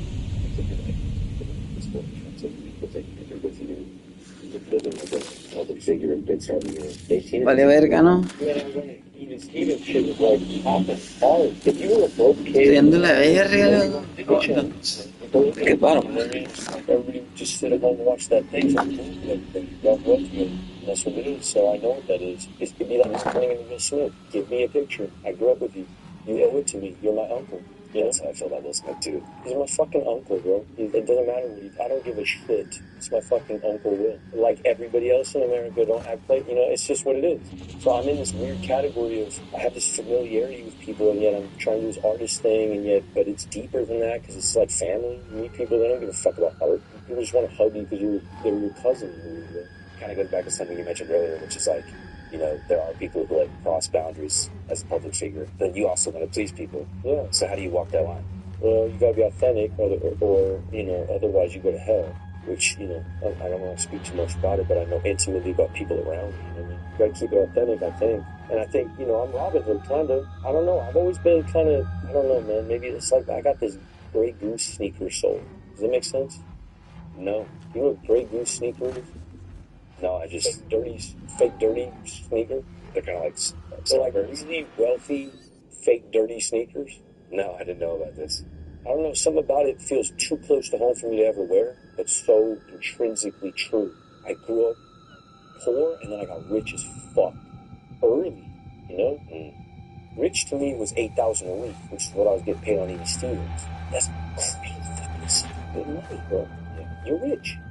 So for me, I never thought about money again after $8,000 a week. I thought, I am fucking balling. Everybody quit their jobs, everybody got houses, so that alters your perspective. You grew up in Echo Park? Echo Park before that. And then we couldn't afford to stay in Echo Park. When the riots happened, Echo Park changed. The police force dissolved. There was a whole Rampart Division. The whole Echo Park I knew disappeared. And it was replaced by Echo Park now. Hipsters. I'm not going to say nothing, but it's different. And it lost whatever was there before. And there's pockets, but a lot of us moved to Boyle Heights. A lot of us moved to Bakersfield. A lot of us moved to Tahunga, Sunland, Reseda. If you had a little scratch, you made the Burbank. It was like Beverly Hills for the people that got pushed out of Echo Park. And so we went to Bakersfield first. And then my dad was in Tehachapi. He had to go to prison. That's why we were in Bakersfield. My dad went to Tehachapi for a while. My mom was selling fabric out of Bakersfield. Made some scratch. Moved us closer. We wound up in Sunland, Tahunga. That's where I sort of grew up there. Like from 9 to getting on. And then 8 to 9. So it really was like a luck of the draw thing, or just talent, randomly. No, I won the lottery. What the fuck is talent, Andrew? I won the lottery, fool. I completely won the lottery. Dude, I won the lottery. I won a scratch-off. It's like that. It's like I won a scratch-off lottery. There's no such thing as talent at all. Do you believe in talent? Yeah. Tell me. I think it's an interviewer that listening is a talent. But I do look back at certain things. That's a skill. Okay, so talent would be like juggling. Or, which is also a skill. Being able to exhale for 2 minutes straight. Which is also a skill. So then, by that criteria, I guess there's no talents. Correct. There's only push-ups. So even Steven's thing just hit random. No, it didn't hit random. I was prepared for the moment. My dad was a hustler. He was taking me to comedy clubs all the time. I was talking shit to adults all the time. When I got to meet a casting director, I knew how to talk shit to adults. So you kind of were molded by your upbringing to be in a position to do something. Right. I did enough push-ups. You said you first got into the rooms around 18. The AA rooms? Yeah. No, my dad grew up in AA. I learned how to smoke cigarettes in AA rooms. My dad was in AA when I was, before I ever got on. My dad was a junkie my whole life, so, and God bless him, the fool ain't no more. For real. Yeah. He's clean, I'm not. G shit, bro. G shit. Go ahead, Dad. What do you think has been, like, behind your decision to get sober every now and again? Usually, I've been forced to get sober by the court system, usually. And then women get scared. So then you gotta stay sober for the girl. So you feel like most of your decision to, like, lay off the drinks was external factors? Yeah. The business, the job, holding on to the career, holding on to the girl, holding on to family, holding on to fear and all the shit, people around you. You know what it is when the walls close in. You just want to calm it down. So you make a bunch of decisions that are inauthentic. You just want to calm everything down. Especially when you provide for other people. Especially when you're the racehorse, yeah, for sure. Then you gotta, then it's more than that, you know what I mean? I just noticed in my personal experience, like, when you're going through a super hard time, it's really best to put the beds down. Yeah. Because when you're drinking the coke with sadness, oftentimes it can spiral into something deeper. Yeah. Because you're just delaying processing of those sad feelings for a long time, and eventually you're gonna get to that brick wall where you're like, I gotta face this shit. Yeah. And I understand the context with which you said it, and also like the assumption one makes when a man gets divorced and is publicly sober and then publicly drunk, and then fighting people in the street, getting arrested, trying to come back, trying to earn the bureaucratic Hollywood shit, trying to get back on. All of these things that are just kind of things that don't really fucking matter. It's kind of these floating things that are kind of, who gives a fuck about all this shit? I guess it only matters if you care about it. Here's what I care about, my daughter. I care about my daughter. And I was in a situation where I can't speak too much about it. We were deeply unhappy, bro. We had a lot of resentment. I made a lot of mistakes early on. Look at this ladybug. I made a lot of mistakes. Oh, shit. A dead ladybug? What's that? No, she's alive. She's still alive. She's been through a little bit here. I made a lot of mistakes early on. Before we tried to have baby, I had violated trust in a big, big way. And then we tried to use program, albeit one-sided, to try to fix it, and it was impossible, and we both became very unhappy. And it's not good to be unhappy around the baby. It's not good to be unhappy around kids. But yet it's important to be proximate. You must be around. And this became quite a weird Tetris. You understand? Yeah, the person you're with is pushing you to do program. No, sir. No. I loved program for a very long time. And yet I am a big God boy. I'm a big, and I found God through program. So, I don't know, I'm on a circuitous path. My path isn't over. I'm still in the middle of it, but I'm on the path. You know what I mean? I'm not just out here being debaucherous. I don't know if I'm drinking that to be cool on your Channel 5 fucking cool fucking let's get it type of shit, or if I'm drinking that because I want something to drink right now, or if I want to be drunk. I don't know why I'm drinking that right now. I can't tell you why. And the truth is, I'm so fucking I don't give a fuck no more. And I'm just like, I'm just done with the self-analytical shit. It doesn't bring happiness. In terms of deep introspection about why. Every time I think about me, I'm unhappy. Like thinking about yourself. I think it's true all around. I think it's just true. Every time a person thinks about themselves, they're unhappy. Oh, I know what you mean. Sitting on things, fucking self-reflection, all this navel gate, you're just gonna be unhappy. This helps me just like get out on town. Externalize. Bro, I just fucking fuck it all. I'm no longer no Shia LaBeouf celebrity, hold on to this thing, worry about the next job, get the fuck. None of that. I just go out and I go listen to music. It feels good right now. And I'm not hurting nobody. There's 2-3 people I hurt. I'm going to deal with that. God bless you guys. That's my fault. I'm going to deal with you. On me. But that's 3. The amount of interactions I've had in Mardi Gras. Bro, I must have met 20,000 people. 20,000 good interactions and 3 bad interactions. I'm going to sign up first, though. It's like playing blackjack at a casino. I see you making uncomfortable moves. No. I'm looking forward. Okay, go. No, but I'm thinking like, you know, you're going to jail for fighting when you're out drinking. Is that not a wake-up call of like, damn, dude, like, nah, because it wasn't bro, I'm not a fighter, bro. These people are cloud chasers. But I'm saying going to jail, like, have you thought like, damn, maybe if I wasn't drinking, that wouldn't happen? Like, who gives a fuck, bro? It's another experience. Yeah, jail will be another adventure. Yeah, what are you gonna do? That's cool. That's the Hunter S. Thompson viewpoint. Who gives a fuck? Yeah, I'm with God, bro. I just move with God. God's gonna move me around. Yeah, and you feel like you found God through AA. Yeah. Whenever they talked about the higher power, I always put it as like my inner child, like my 8-year-old self, like full of curiosity, who never even thought I'd be at a bar until 6 in the morning. You know, it's like imagine him watching you doing what you're doing. I swear it's the same guy again at 7 in the morning. Yeah, you know, like that kid would be like, what do you mean? You have a successful YouTube channel. You support your mom. Go get some sleep. And like that ended up sort of being like my big homie was my little self. I know for some people, can be like a God thing. I like that. Yeah. You think God's like a monotheistic singular deity? Do I? Yeah, I believe in the Trinitarian Church. Yeah, I'm a Catholic, full blown. Yeah. I got baptized Catholic. I just followed him. I get it, and if I had probably come up like you, I probably struck and jive too. You know what I mean? I didn't come up that way. I came up with my dad was in the Mongols. My mom was a hippie. We had no God in the house. We had a bunch of religious art. My mom loved art, so I had a bunch of Caravaggio's and shit in the house. We loved art, but we never read the Bible or anything like that. And then I got bar mitzvah. I wasn't into that shit at all. Big internet lore is also that you're like down from the hood in LA. It's true. Can you elaborate?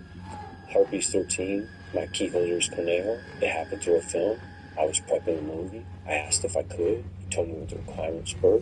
I said yes. We love each other. All of us. We are, most of us fathers. Most of us are trying to live good lives. Most of us are God-led. Did you have to get, like, jumped in or anything? Nothing silly like that. No, come on. When I joined, it was sort of, I was 36. And it was like, they had already done all the rowdy. for so many years that I'm kind of the t-shirt salesman. And that was when you were filming for that role as Creeper, right? Yeah. Hell yeah. I always thought that this was Big Hazard, the hood that made PCP. No, that's Heartbeat. Yeah, I guess you wouldn't get jumped into a gang at 36 years old. I mean, yeah, we talked about it, but then he was like, "It's ridiculous," you know? Yeah. So if you went to jail in California, you'd have to run Southside. Yeah.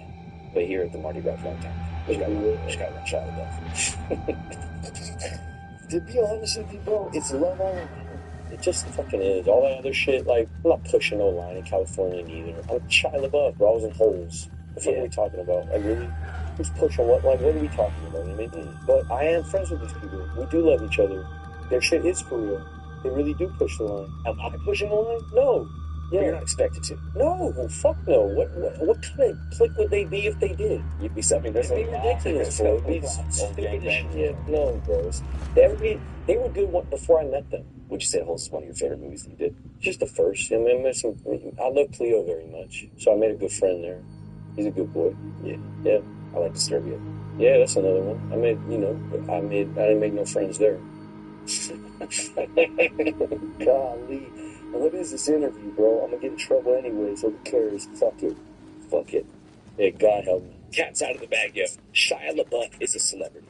He's in big movies, so when he pops out, gets busy on the streets of New Orleans, it is big news. We're talking headlines, major mainstream media coverage from the Even Steven star himself. In fact, so much coverage, as a news consumer, it's hard to figure out what the frick is going on. For example, AP News said he was arrested after an alleged fight during Mardi Gras in New Orleans. The Hollywood Reporter said he's been on a bar crawl and that he's terrorizing the city. TMZ just posted a mugshot. Altitude led by saying that he was accused of shouting homophobic slurs at a drag artist during Mardi Gras arrest, which seems maybe true. But now pivoting to his private life, which apparently is our business. It says here on page 6, Mia Goth wants ex-Shia LaBeouf to go to rehab after Mardi Gras bar brawl arrest. Also page 6, 2 days later saying, shirtless Shia LaBeouf goes for a run, dines alone after being shut out of multiple churches on Ash Wednesday. Yes, you heard that right. The day after getting arrested, Shia tried to go to not just one, but 2 churches. A real man of God. So, as illustrated by all this different coverage, we have one dude with a very active league.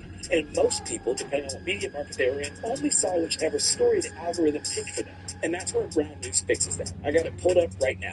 It's an app and a website that pulls together sources from all over the world and puts them into one place, showing you how every major outlet covers a story, who's leaving what out, and lets you see the whole shape of something instead of just a piece that you were handed, stuck inside your little algorithmic echo chamber like the rest of us. Break out of there, Ground News. Let me show you just how much your algorithm may shape your perception of reality, especially when it comes to the Shia LaBeouf situation. So if you pull up Ground News here, you see the arrest itself got covered by 272 sources worldwide, but the homophobic slurs allegation only got covered by 86. So that gap is exactly what the blind spot feeds for.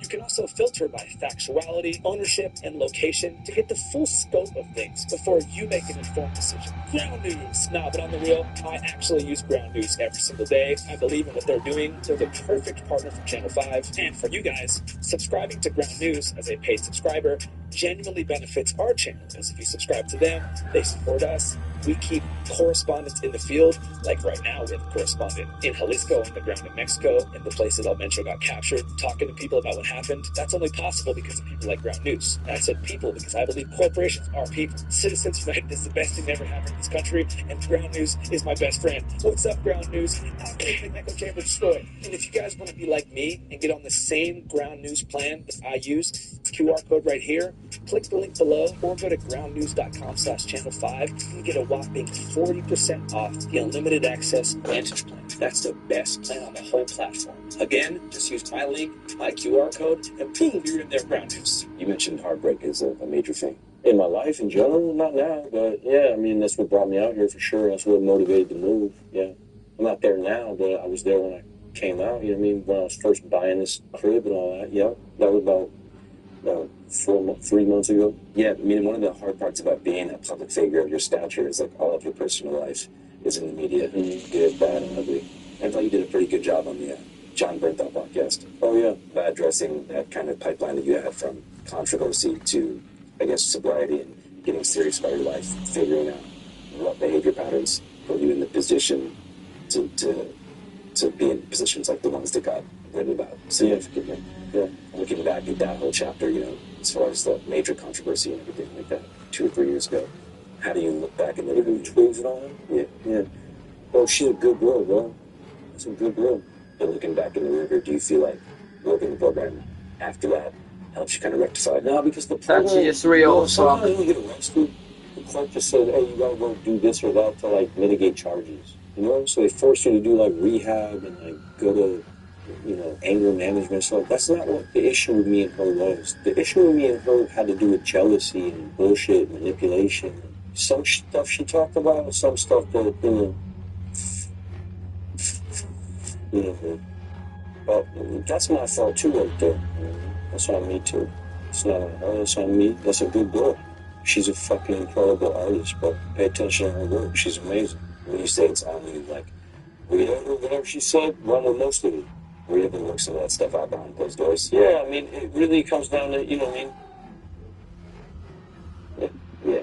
Because America is, like, a lot of times built on exile, you know, like cultural methods of, like, when someone does something wrong, a lot of times the standard is, like, banish them from public life, banish them. How?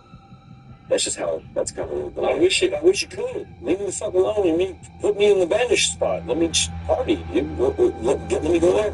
But I guess the idea is like, you know, you mentioned it earlier, like when you go to jail, you took responsibility for it. Yeah. So it's like when you mess up, when you're drunk and you do something wrong, you hurt somebody, what is the path to restitution? Is it like living, you know, in the proper way to minimize that in the future? Or is it like taking actionable steps behind closed doors to like rectify that shit? Mm-hmm. You gotta make amends. First thing you gotta do is you gotta say what you did. Then you gotta say how it's never gonna happen again. And then you gotta show and prove. What do you think's the best way to like show and prove after something like that? Something like which? Just anything, like going to jail, getting into a which part? I guess we can go one by one. I mean, what the Twigs think?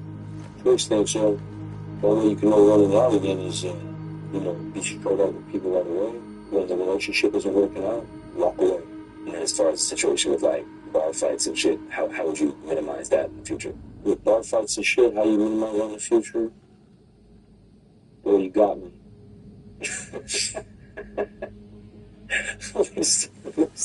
I got a better answer. Give me a second. Okay, cool. Look how smart I was right here, bro. Look at a fucking scholar right here. Look how I did it, man. Look at the shape, bro. You do okay, stop for a second. Let me think it for a second. Look at the shape, though. Look how I'm thinking, huh? Look how I'm thinking hard as fuck. Oh my God. I'm thinking so hard. What was the question? It's like, the one thing is like, you know, if you're going to keep staying out, partying, having fun, yeah, probably going to create, I'm going to harm it up. Here's the truth. On Mardi Gras, everybody's got motivations on Mardi Gras. Mardi Gras is Mardi Gras. God bless these dudes. I'm sorry it happened. Mardi Gras. They want to make it an extra thing. I understand. Go ahead, bro. Go ahead. Why stay great? Like, if you're going to stay out, keep doing this. Look, here's my truth. I'm around. I'm in the street all day. Yeah, I'm outside all day long. Before Mardi Gras. After Mardi Gras, I'm outside all day long.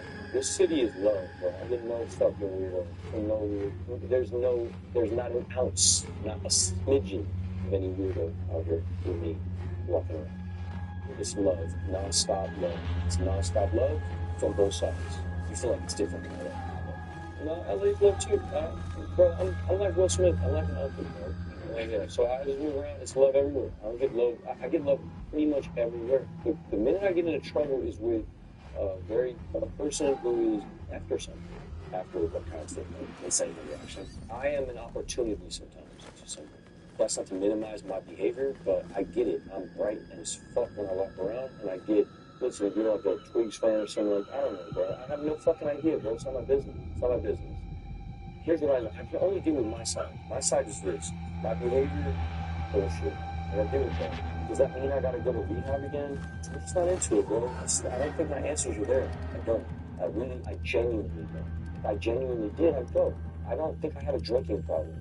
I think I have a different problem. And we'll address it. What's that problem? I think I have a small name complex. So kind of Napoleonic. I don't know what it is. I think it's something that has to do with anger and ego more so than my journey. But that's where I'm at now in my journey, and I'm trying to navigate. I figured out what kind of things set off that anger. What kind of things set off that anger? I mean, boy, I haven't experienced it for a while, but I'll be honest with you, big gay people are scary to me. When I'm like standing by myself and 3 gay dudes are next to me touching my leg, I get scared. I'm sorry. If that's homophobic, then I'm that. Yeah. That happened a lot. No, it just happened one time. Recently. Well, that's why I got arrested. Oh, okay. Yeah. So you were sort of being groped and surrounded. I'm not going to say that because my lawyer said, "Oh, fuck, dude, it's okay. We can go." I am wrong for touching anyone being groped and surrounded. I'm not going to say that because my lawyer said, "Oh, fuck, dude, it's okay. We can go." I am wrong for touching anyone, ever. And that's the end of my statement on this bunch of shit. Sounds good. Cool. Moving back to like what kind of things would set off like the bowling complex. Being challenged, my masculinity being challenged, someone touch my girl, touch my kid, or, I'm good with gay. Be gay over there, don't be gay in my lap. So you feel like when things that you feel that you possess in a way, or challenge like your girl, your kid, if someone gets in the way, but they're like, there's personal space type stuff, which gets weird. It's Mardi Gras. That's why, bro. I was drunk and it's Mardi Gras. So everything I'm saying is nonsense. It's Mardi Gras, But it sounds like this complex is maybe something you've noticed for a long time. I mean, maybe, bro. I mean, my dad was by his cousin, but he was in my ear all the time. I don't know, maybe I am. Who the fuck knows, bro? I'm open to whatever somebody wants to say. It didn't feel like that when look, this is the worst thing to say, and I'm not going to say it. I never had no problem with gay people. No. I remember paying for people's, like, transition surgery when I was fucking around the internet. I've never been adversarial towards it, but, I don't know, I'm open to whatever. If somebody got more information on the subject, then, let me know. I know I'm fucking deep off into the Bible. I know what the Bible says about homosexuality. What does it say? Nah, that's what it says. Yeah, but wasn't that written a very long time ago? Bro, you can do whatever you want with the text. It's not my business. I'm a traditional Catholic. That's okay. And what's the difference between a traditional Catholic and, let's say, a more progressive Christian? I really fuck with the Bible. You believe in hell and stuff? Yeah. Who do you think's down there? Who's down there? Martin Luther, the man who read the Protestant Reformation. Martin Luther. Yeah, he's got the special. He's gone. He's gone for denying the divinity of the Pope. There's a whole lot. We could talk about this the whole rest of the interview. I don't want to do that either. I'm not Mel Gibson. I'm not trying to be out here doing that either. God bless you. I love you too. I'm not that guy either. I'm not angry with my Christianity like that. I just really believe in what I believe in. I'm not trying to proselytize nobody. I'm not trying to hold no traditional Catholic line. I'm not some fucking weirdo like that, tight ass fucking. No, none of that, bro. I'm on my relationship. I'm in a full-blown love affair with Jesus. And I believe what I believe. One thing you did mention earlier was the certain type of person that craves confrontation when they see you for whatever reason. Sure, maybe they bring up controversy, they want to film you, they want to heckle you. Do you find that is oftentimes a trigger for you to be like, yo, get the fuck out of my face? God's involved, bro. I'm learning my lessons. You know what I mean? I'm on my path. These people that was involved in this, there's growth that needs to happen. And through them, it will. Mm-hmm. That's how I look at life, you know what I mean? They're a blessing to me. I'm about to learn whatever lessons I'm about to learn. I don't know how long I have to sit, but I'll learn lessons there. This is God. God's involved. Yeah, that's why I'm not, like, bumming out about it. I feel like I'm on the path. So you feel like even when things go wrong, there's a higher power trying to teach you something. I learn more when things go wrong. That's for sure. Yeah. Do you think struggle breeds wisdom? Yeah. Have you always found that to be true? Yeah. You feel like the most prosperous times in your life are the times where you remain spiritually stagnant? Yeah. Yeah. What do you think was the most, like, blind, prosperous era of your life? Oh, it'd be like these Michael Bay days, bro. It'd be like, hey, I'm about to see you, motherfucker. Let's go.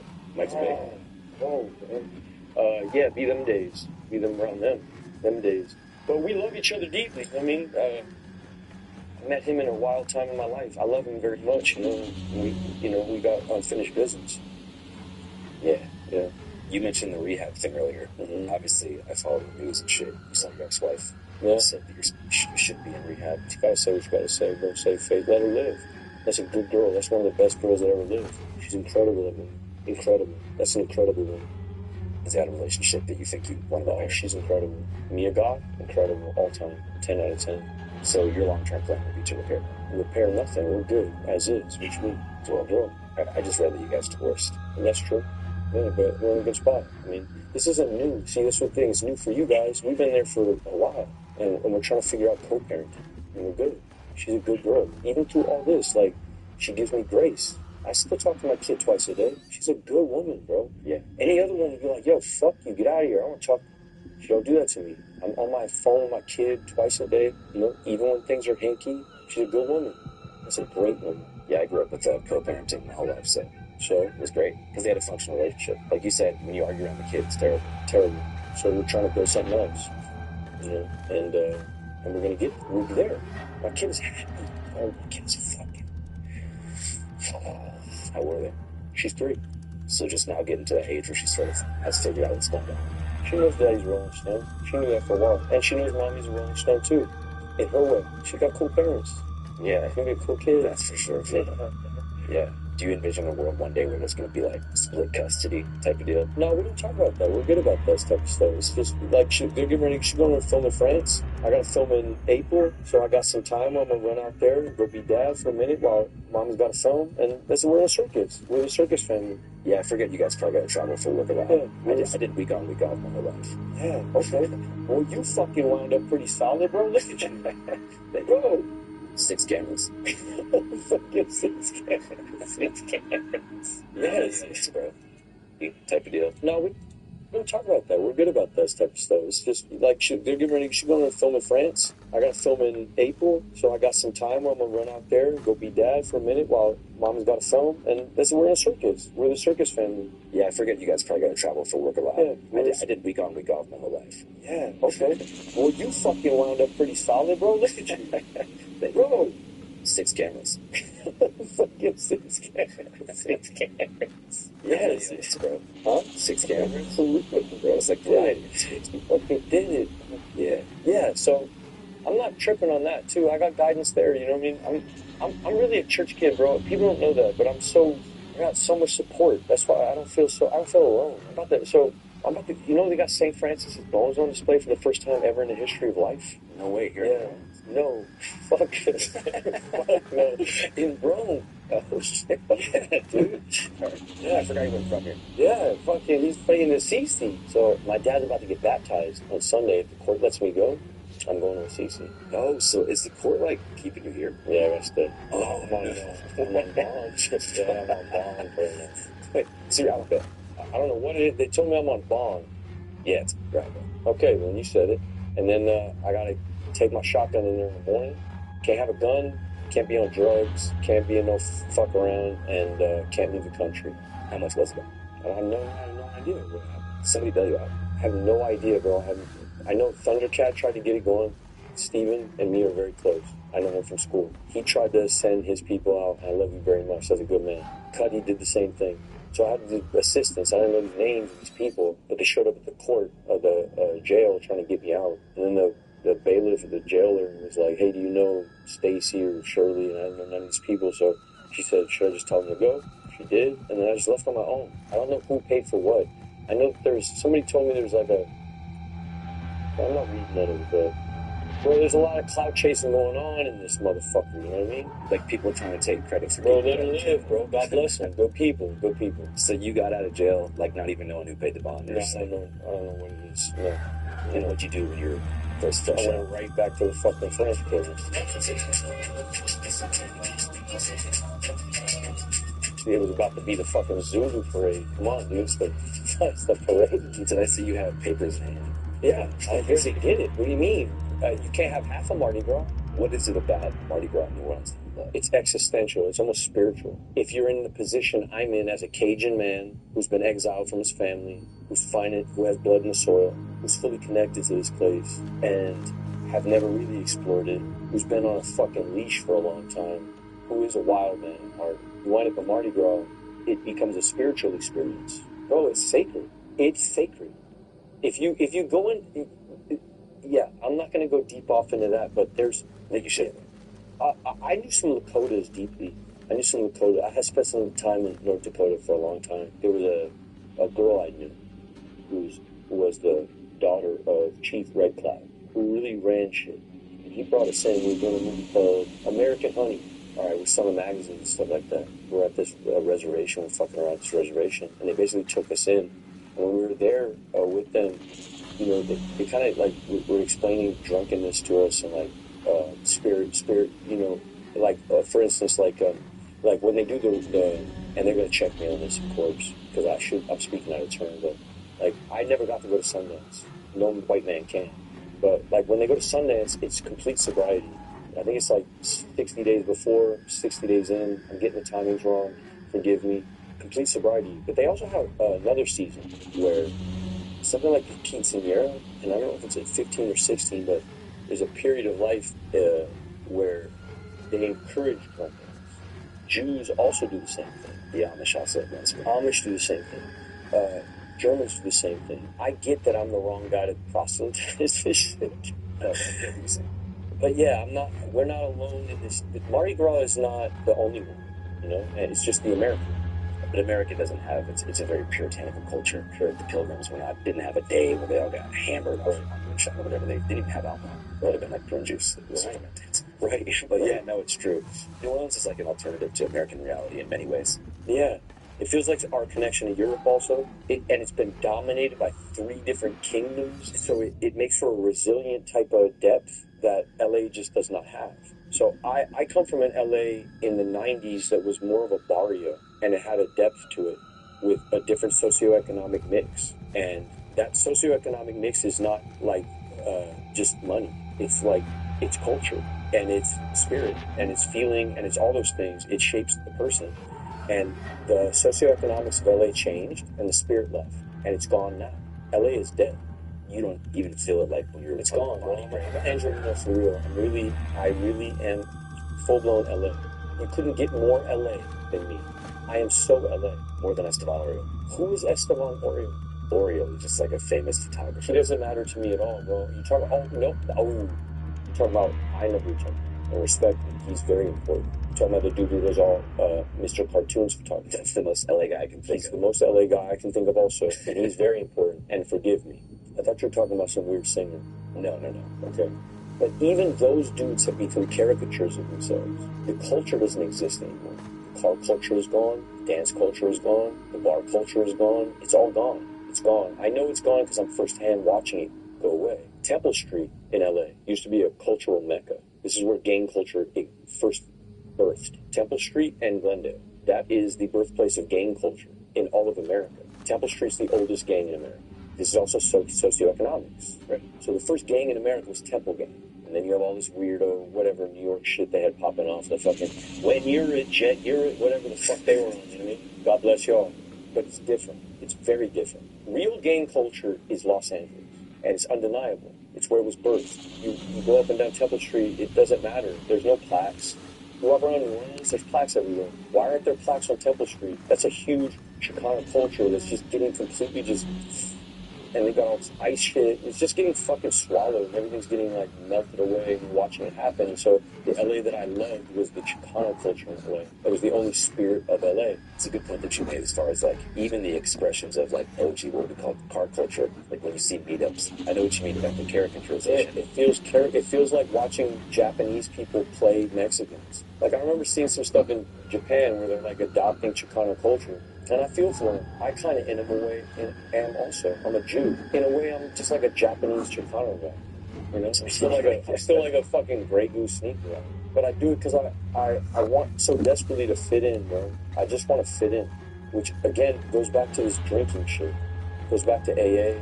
Goes back to this whole thing. Goes back to marriage. Goes back to family. It goes back to the whole thing. If you really boil the whole fucking thing down, bro, I like connecting with people. I'm desperate to connect with people. And I love Mardi Gras. And I love New Orleans. What do you do with them? You say it out loud, you accept it, you take your bumps. I'm gonna go sit down probably for a while. Yeah. But I'm gonna be out here. I like it here. I really do. I love it here. It's the best. It's the best. Especially if you like have accomplished what you want to in life. Yeah. You just sit down and focus on engaging with people. And I swear, if you have career aspirations, probably not the spot.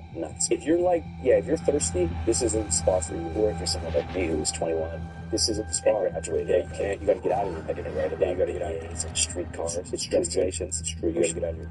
Yeah. But this city you would not be you had you not grown up here and did it here. Because you wouldn't have the ability to be able to connect with fucking multitudes that you're able to connect with. I'm glad you brought that up, because I've tried to explain that to interviewers. They don't have in Los Angeles. They don't have. They say, how are you able to talk to so many different kinds of people? And it's like, because I started here. Yeah, that's why. I didn't start on the streets of that's why. Post-gentrified Venice. Yeah, that's why. Or downtown Seattle, which, like LA, also lost its culture. Yeah. But much later, it wasn't the riots in '92. It was Amazon moving their corporate campus to my neighborhood in 2011. That was just the final blow. And like you mentioned, there's no plaques. Because the forces of industrialization and corporatization just erased it. So New Orleans respects its own history. Yeah.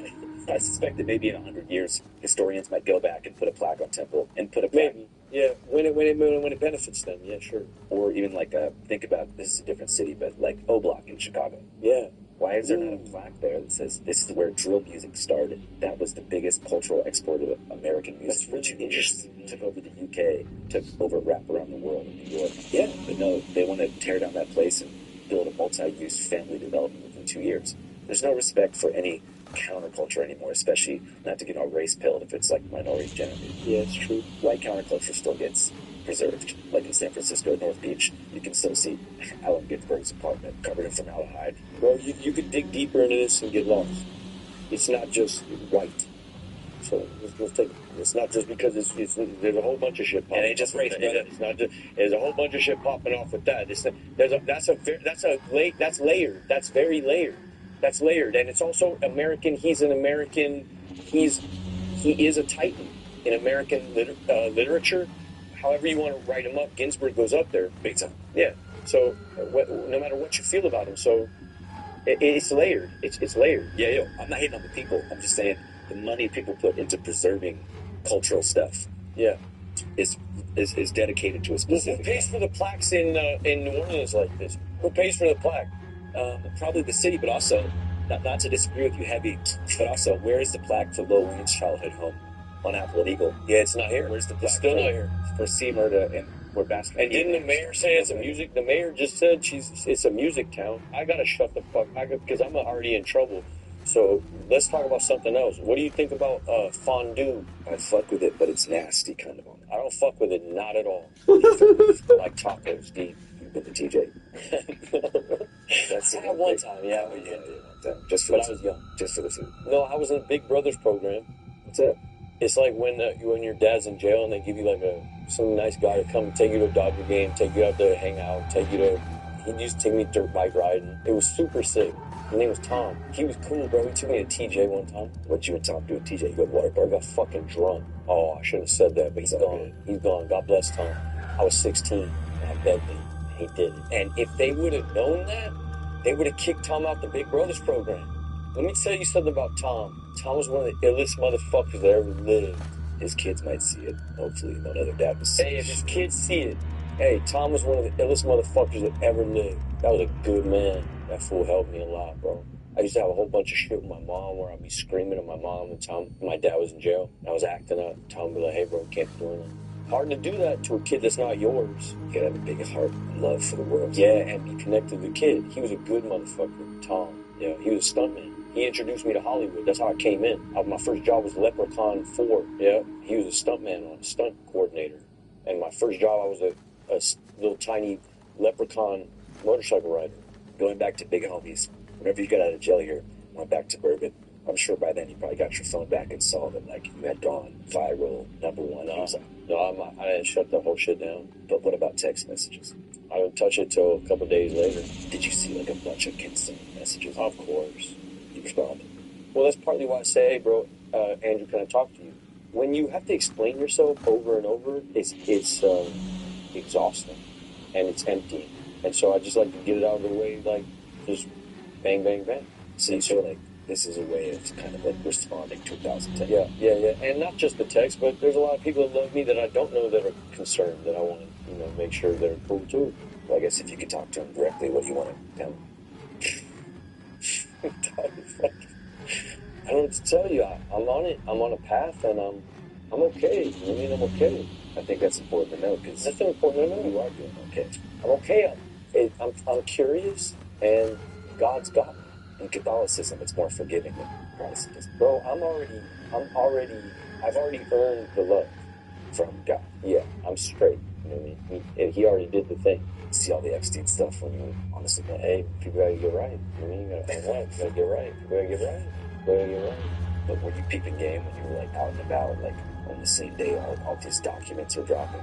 No, bro. I was fucking chasing ass on Mardi Gras. What do you mean? I wasn't paying no attention to Epstein files. No, this shit is beyond me, bro. I don't get into this shit. Yeah, I just wondered. It was like the biggest news story in the world for a couple of days was Epstein. If you got no life, you just sit in a fucking hole all day. You're not, chasing ass and getting at it. And motherfuckers that are in the street, they don't give a fuck about this stupid shit. You know what I mean? So you're sitting home all day, just like, who got kidnapped? You know what I mean? Your life sucks. And you're a normie. Fuck off. But if you're out here, nobody gives a fuck about none of this shit. No, fact. I remember asking Kendrick one time, like, bro, hey, Trump or Kamala, he was like, you think I give a fuck about this? Like, you got real life. Yeah. I just remember there was one day where it was like either Epstein does horrible shit or it's you having fun when he was there. Right, so if you gotta pick, hey man, come with me. I'm gonna give you. Yeah, and you're not I'm not no fucking no weird files, bro. Yeah, I was gonna say I'm not no weird files. All my shit's in the street, bro. I'm open hearted. I done fucked up, yes. But you know what I did, you know what I mean? And you know what I didn't do too. I swear you do. Come on, how? Bro, how, bro? Think deductive, what is it called? Deductive logic, deductive rationale, deductive reasoning. Yeah. So work your way back. in terms of My whole life. Yeah. You'll know them by their fruits. Do you like, I want to talk about some old shit. Go ahead, bro. He will not divide us. Come on, dog. I was just thinking today, I was like, that was Shia. Yeah. And you were kind of ahead of the curve on that. Hey, bro, different time, different spirit, different everything, just everything. And I wasn't wrong. He didn't. You don't think Trump divided us? No. It depends on your sensibilities. I still stand by the statement I put on the wall. He will not divide us, and he did not. Well, he did divide the public. No. He look. The beauty of that piece actually was its ability to be both things, and I don't want to fuck the art up, so I'm not going to speak on it. I don't want to choose a side. I'm a Catholic. First, only. What would you say to Jesus if you could be him? I won't say shit. Really? Yeah. But I'd kiss him. I'd kiss him. That's a kiss him. Kiss him. I won't say nothing.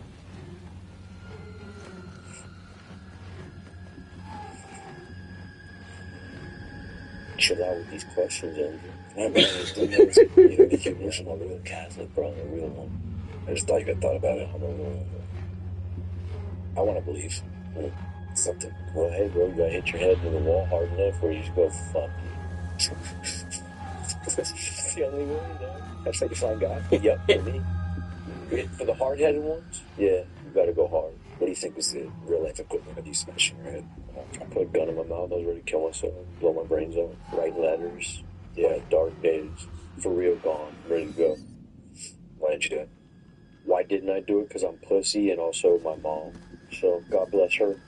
She kept me alive that night. And also, some dude, I've said it already, but there was a dude who hit me up, this guy from the program. I used to save all the numbers in my phone, Joey AA, Bobby AA, Tommy AA. And there was a cat who hit me up that night. I was ready to go. And he hit me up. He said, hey, what are you doing? Or something like that. And then I was like, trying to explain myself, like, bro, fuck this, I'm out of here. Fuck life. I can't take it no more. I just lost my girlfriend. She's walking out the door. My wife didn't know. The ex is fucking suing. It's all just shit. I can't wrap my head around it all. I'm out of here, bro. And he's like, oh, yeah, cool. Tell me about it in the morning.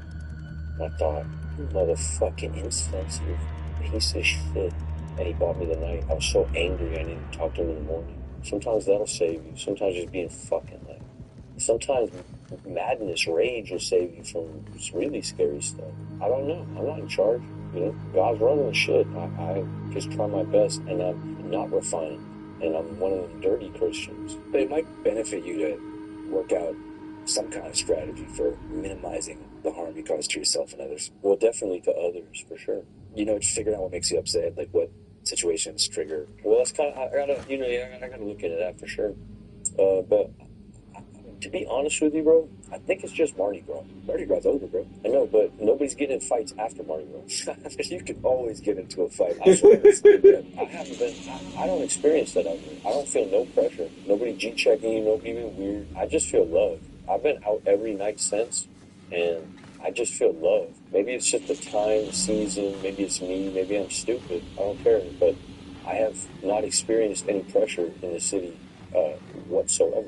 Yeah, also the crowd of people that come for Mardi Gras. Yeah. During Mardi Gras, 2.5 million people come here, so you're dealing with like a whole different demographic. People here, it's not the love.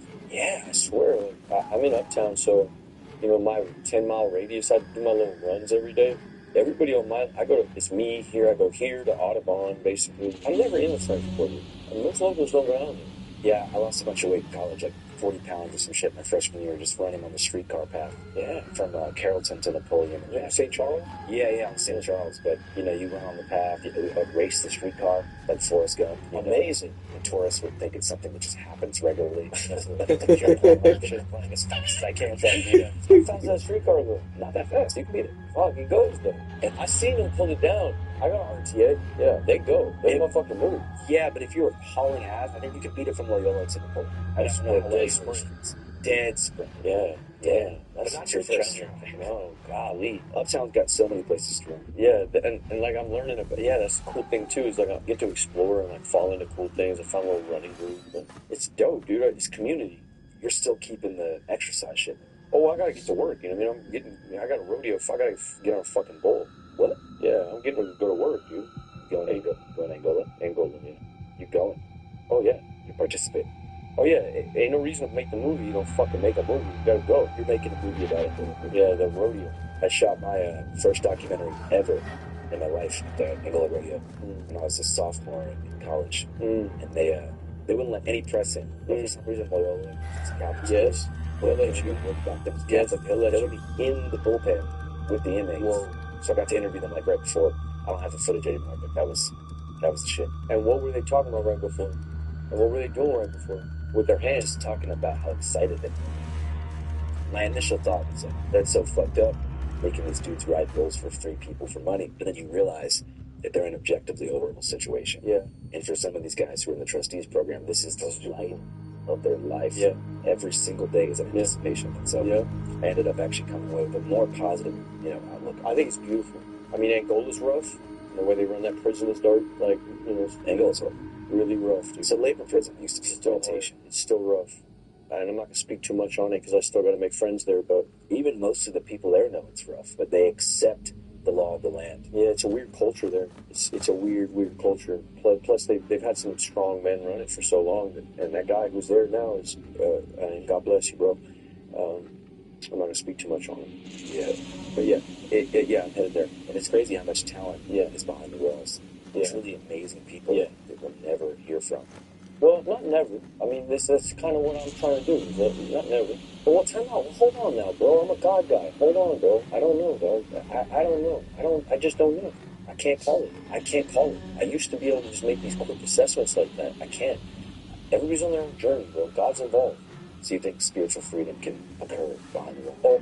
Oh. Part of me thinks that they got a quicker route. You know, I know a lot of monks, and something like the way they live is something like what it's like in county. It's like hermitages or something like some people feel better inside. It's not just all straight, like bland negative like that. I just don't believe in that like that. I know that there's look, for the great majority of the dudes that are in there, it is what it is. But even inside, look, you ever read Viktor Frankl's Man's Search for Meaning? So, man, even in the Holocaust, I don't know. I feel that way about art too. Like, you can be a janitor if your heart's involved, Oh yeah. then you're an artist. And so I feel that way about the spiritual thing. You don't need necessarily, like, what is the most fertile ground for spirituality. If you were to set up your life right now, Andrew, and say, hey, by Monday next week, I need to have a better relationship with God, what would you do? I would say it would be disconnection from all superficial sources of gratification, even things like food and water, technology. Obviously, you would need to break fast at some point, but depriving yourself of things that you use to distract. Something like prison?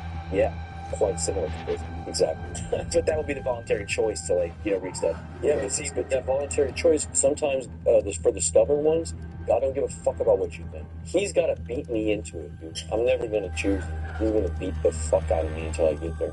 Yeah, but I'm with him. No, I know what you mean. Sometimes it's like learning from mistakes simply isn't enough. No, not for me. That's for smart people. Yeah.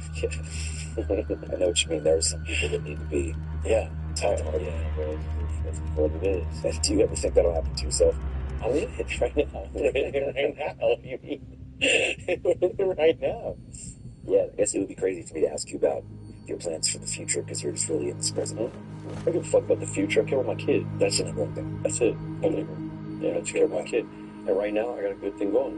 So I'm not gonna fuck with it. You don't care about returning to Hollywood in the traditional sense. For what? I was never gonna go back anyway. My aims were never there from the jump, I was never that from the jump. What was the movie that you were most stoked on in your time there? Like a Hollywood movie? Yeah, that you could watch today and be like, man, that's a good time watching this. I don't have those.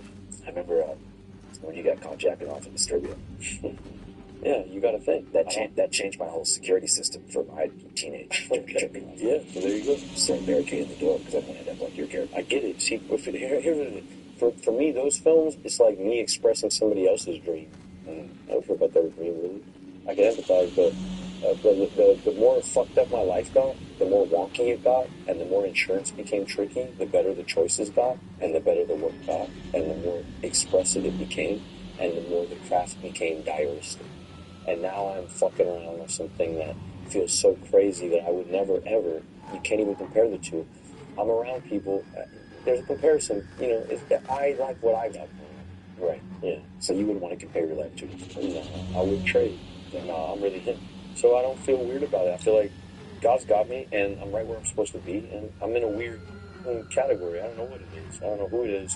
I know the guys I looked up to, a couple of them just passed, like 2 days ago. Duval, James Vanderbeek. I love those fools a lot. What role do you think the media has played in, your adult life? I don't give a fuck. They're dead or anything. It's over. Media's over? Yeah, cheers. Hey, Channel 5's alive. Dead media theory. Cheers, it's over. You know what the only thing missing is, for film at least, is distribution. So what I need to do is I need to cultivate, these podcast relationships. And if I cultivate enough of them, and we go hard enough, if this shit hits 1 million, and we will. But you do this enough, right? You make enough of these podcast cultivations, then motherfuckers are gonna really look for the stuff, And I don't know. I envision a different future. I'm hopeful. I'll tell you that. I'm hopeful about the future of media. Yeah, I'm hopeful.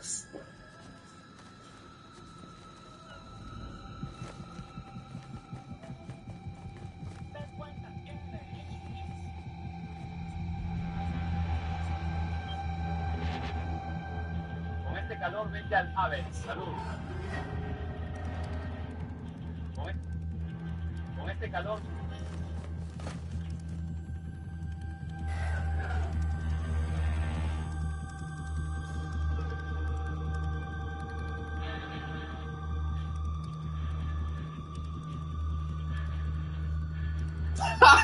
¡Verga, viejo!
We're about to launch an independent streaming platform. Right. For other people's movies. Right. Where they get all the residuals. Well, game over.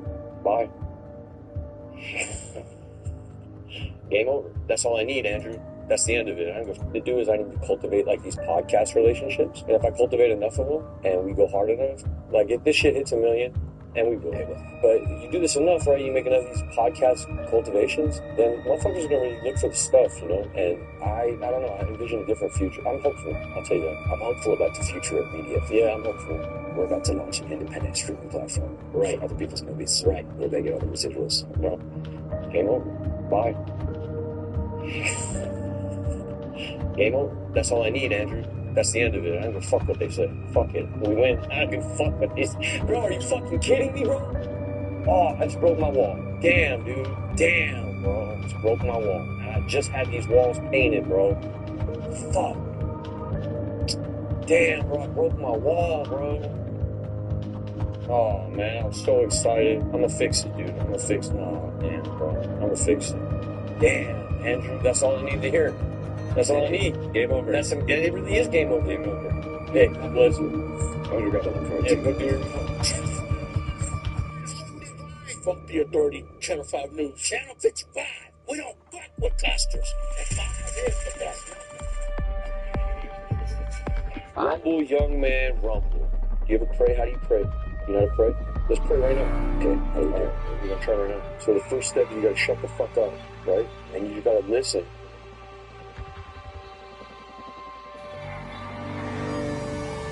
Your thoughts, because when you shut up, the first thing that happens is your ego tries to take control of yourself, and you start thinking about the past and the future and all this shit, and then you go. So it takes about 5 minutes to hear something else, which sounds like something else, which sounds like, for me, loving guidance, which sounds something like John Madden. It's loving, and it's not. Like a coach. It's like guidance. It's like, who was Tyson's trainer? Customato. So you pick a voice, and you get like him, like Customato. And it's something like that. Shut the fuck up long enough. You're going to hear your voice. It sounds like that weak little bitch that's always tripping out about this and that and that and this and that. And then you're going to hear this other voice that's going to sound like Customato.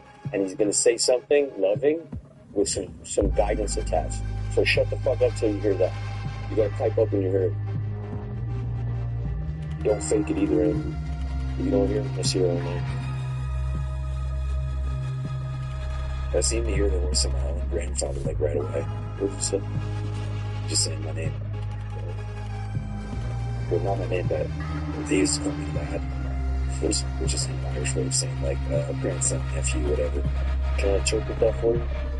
You're good for it, they got you.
Imagine.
Este es el amplificador más vendido de Macintosh en México, el MA352 con...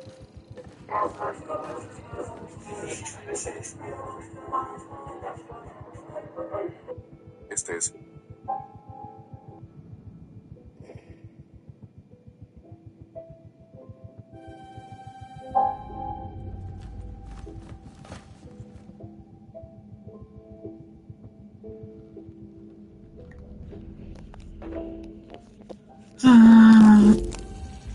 Okay.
Le saludo.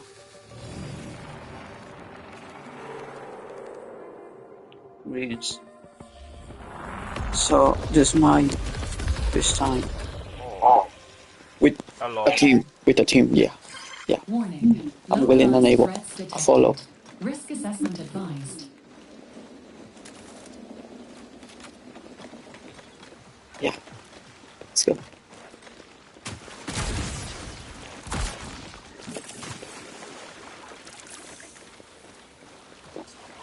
Hello. Yes. I don't know what I'm doing. Oh, I'll follow yes. Yes.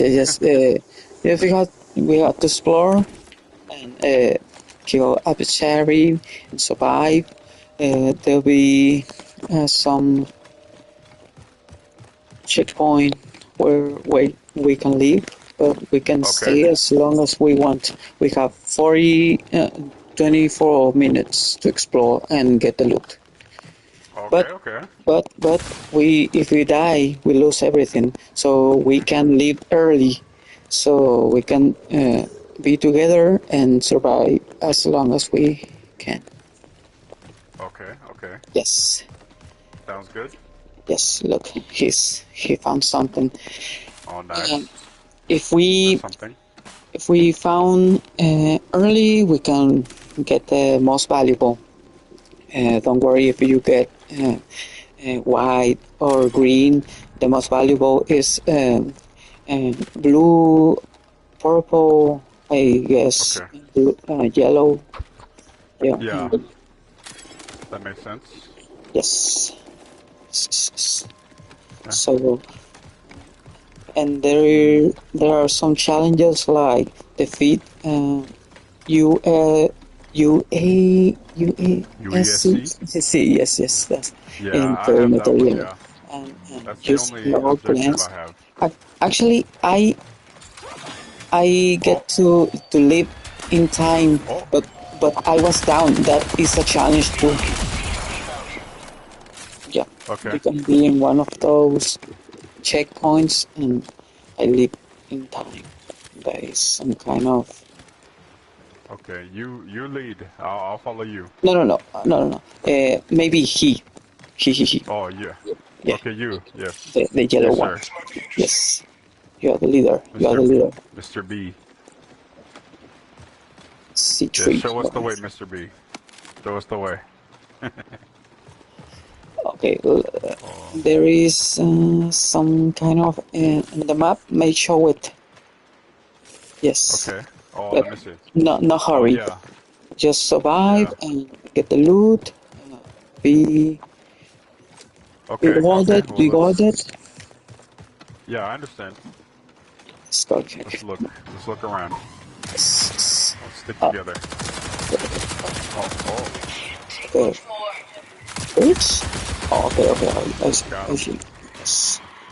Maybe he has some loot we can mark with right on the path. Behind us? Yeah. Take care. Oh yeah, look over there. Boom. Don't forget to use Medi. Yeah. Take cover. I need actually to I got you. revive and be careful. Grenades. Take distance. Oh shit. Is that players? These players. Hold on, let me try to get you. There it comes. There it comes. They're coming. Hold on. Oh, I got him. Yes. Ain't that hard, but sometimes they take this. They take us. Behind you. They're coming. Someone else. I know. Grenades. I'm trying to hold it. Oh no, I'm dead. Yes, we are. Sorry. Oh, don't worry. Happens. And also, I guess, how was the button? Well. You can give up, but I will expect until. That's alright. Until the time is up. See you later, alligator. Take care. Alright, bye bye. Bye.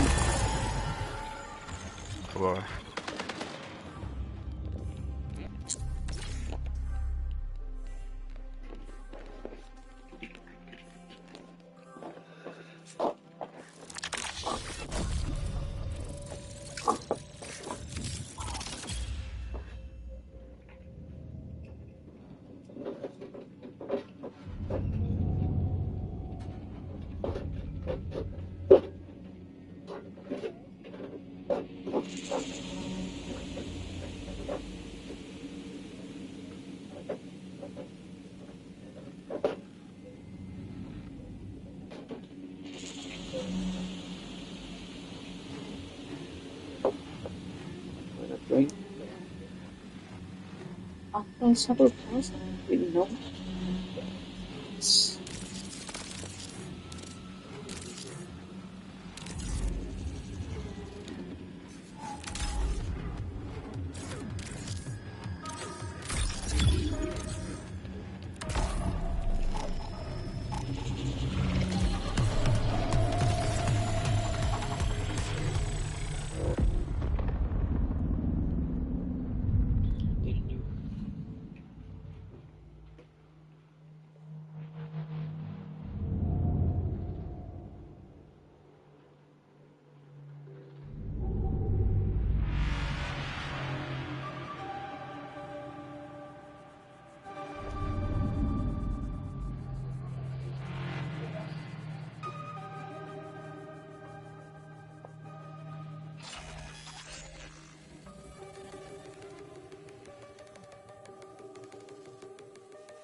Reminder.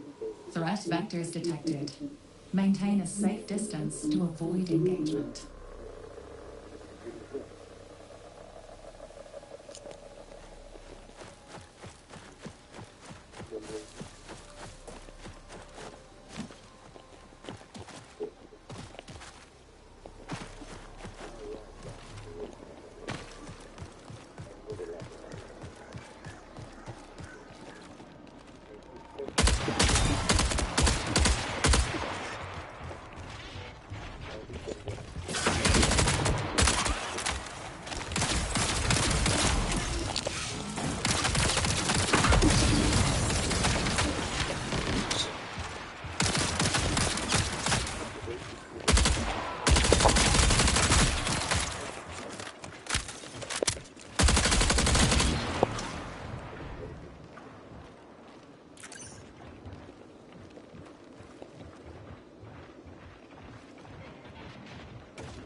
Never give up.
I need to put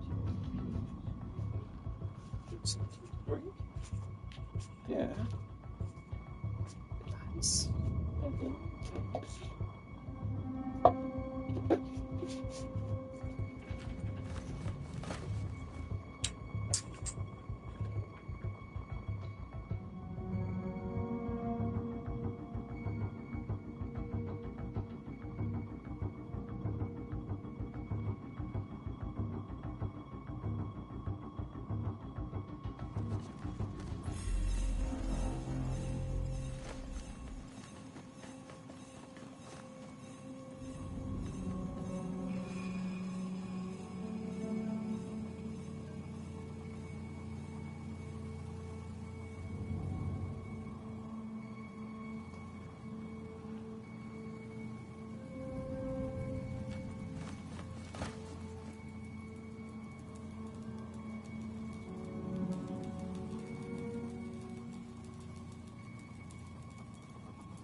Porque tú encontraste todo lo que existe.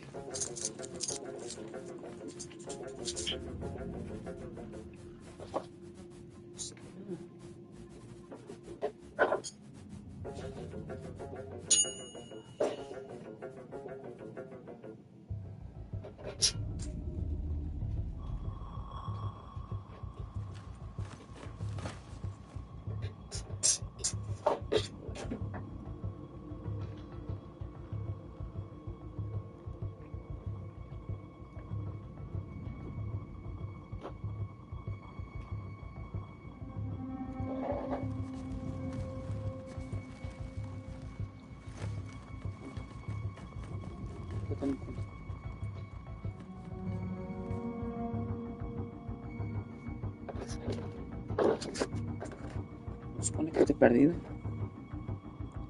Oh, sí, no se cayó. Oh, sí, no se cayó. Sí.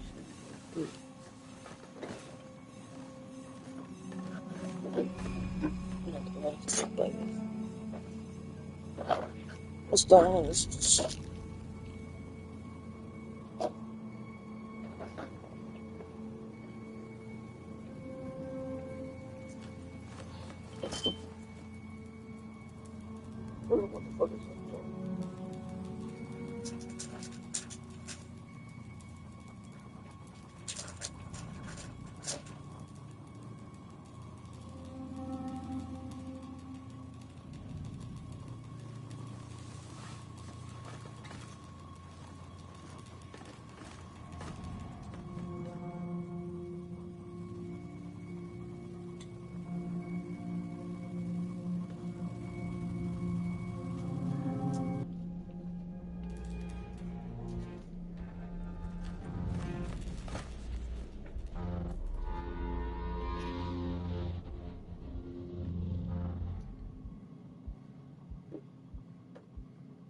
Oh, my girlfriend. If she's America, we try to be considered. You think she will love it? Yeah, well, who wouldn't? Yeah, who wouldn't? This is what I thought. Who wouldn't? Hello, please. Champagne for my friend and me. And perhaps you bring another glass for yourself too, my darling. But it's nice, this. It's very nice. Yeah, it's really nice.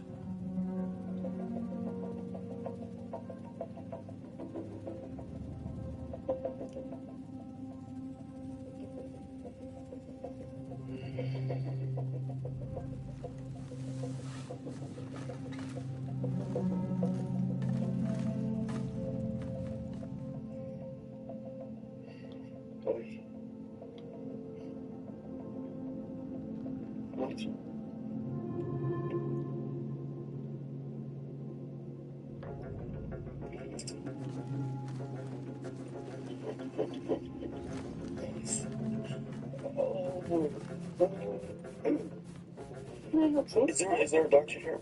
Why, you unwell? You should just take this pulse. I don't know what I'm supposed to do here.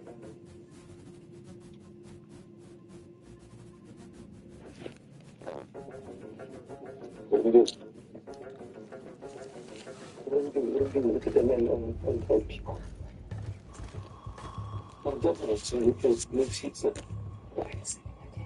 Excuse me. Excuse me. Excuse me.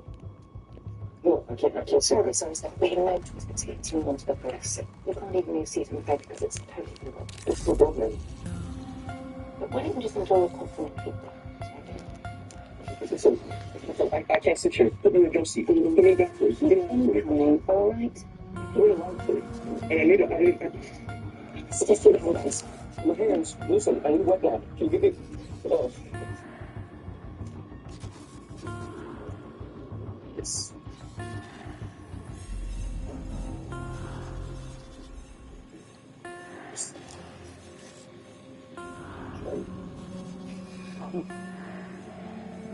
Try it. Yes. I'm going to do it. Okay? I see your mother. Yes. After the to go to this. This monster. Oh no. I saw something like she made something out of me. Charlie, I ask you a special thing. Yes. It is my daughter. Perhaps you give her my gift. Yes. And please tell her she is fetița mea, cu picioare de cățel. See?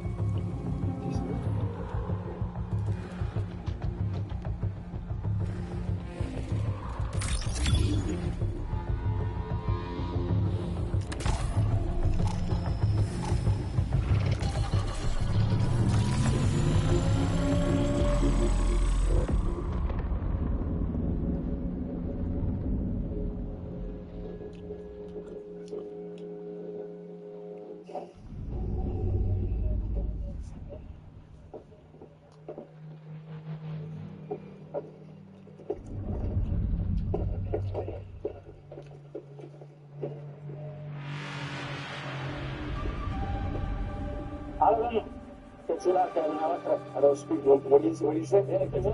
The funny thing is brilliant. Anything, yes. That's what it's my hat impression. What did you say to him? Yeah, I told him he's not your funny hat, man. Why? Because he's not your funny hat. You're an asshole? How do you say you're an asshole in Romanian? In Romanian. So in American, I say you're an asshole. Sir, tap along with a friend of mine.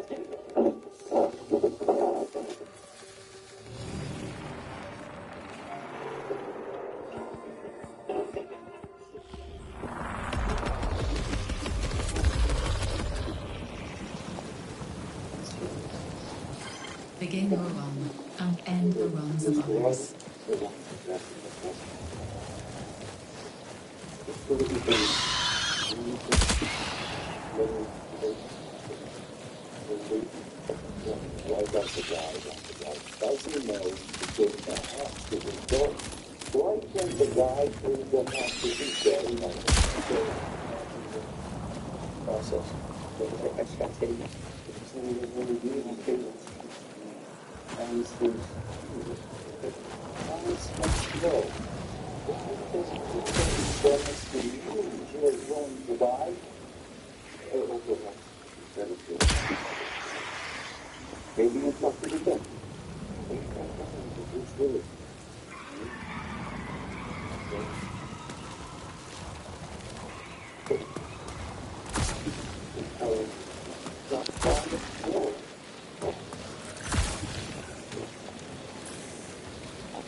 Oh, shit.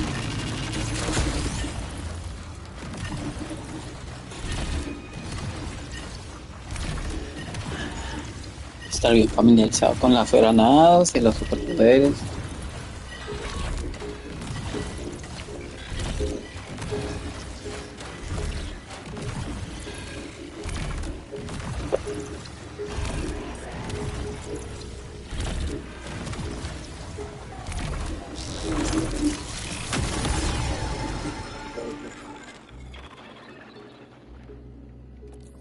Can you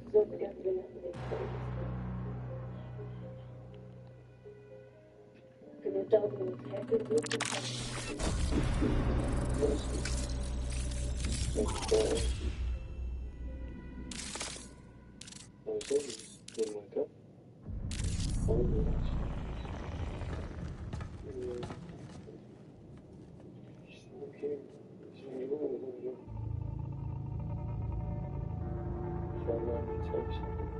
I don't understand. How could you know we met?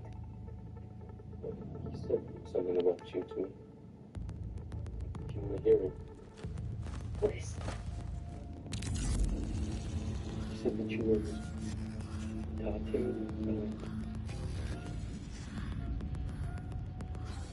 Catherine, I think that the teacher understands. It's not. yes. So then,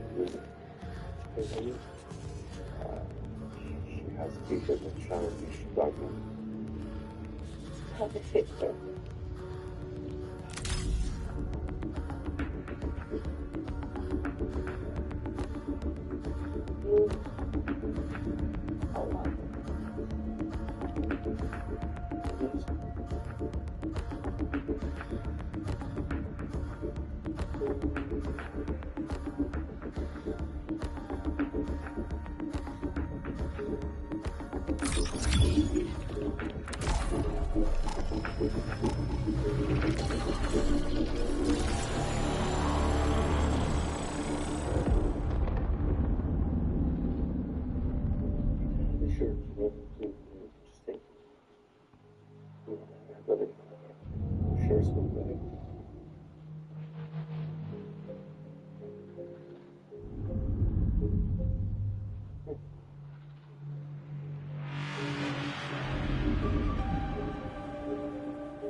Look at how she.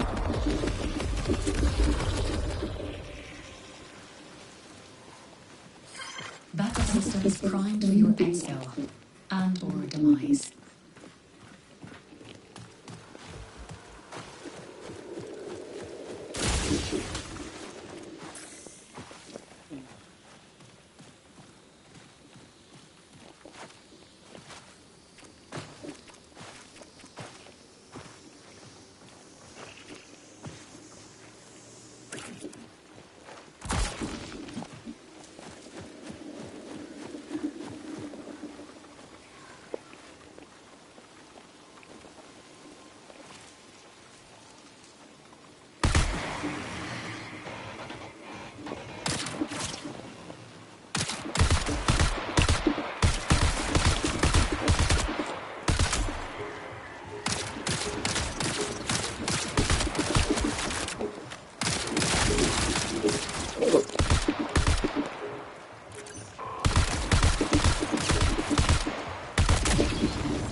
empty.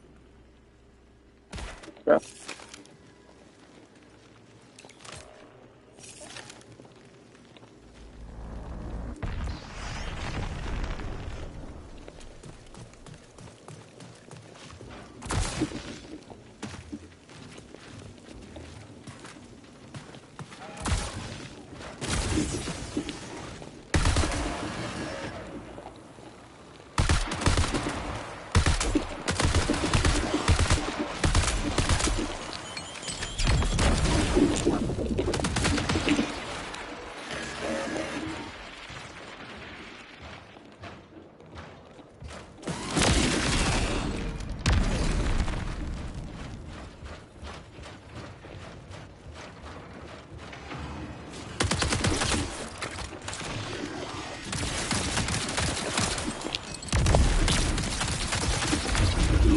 Damn.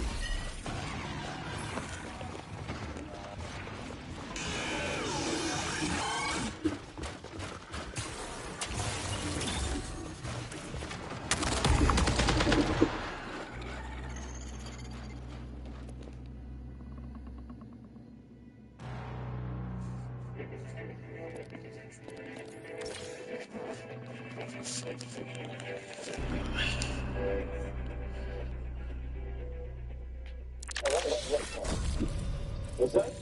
Guys, do you realize you're listening to Gonzalo and that is an examination in a Robert Redford. Me, Robert Redford. God, you, Robert Redford, man. No. Robert Gardner. Yeah? Robert Gardner is beginning a fiction. That is a sap.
Just went by right when you were saying bloody saying a touchdown.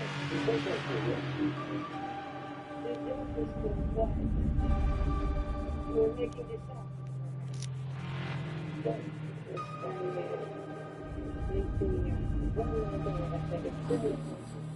But the boy screams, you know? What are you picking up?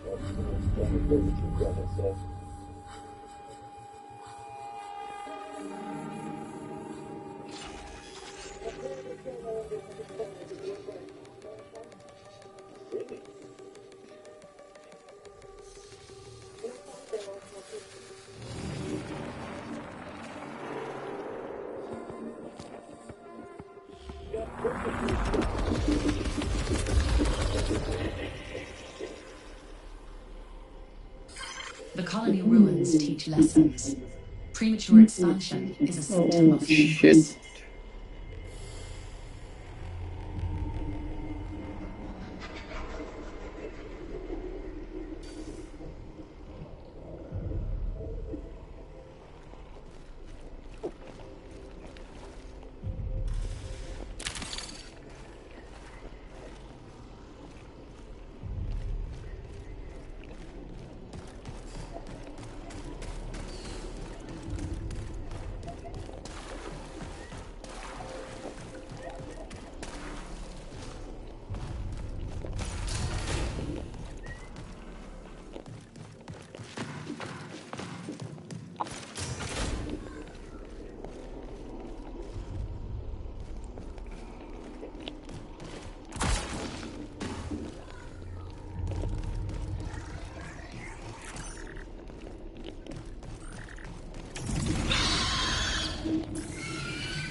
You can start shooting if you want. I'm not a threat.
Oh shit. Okay.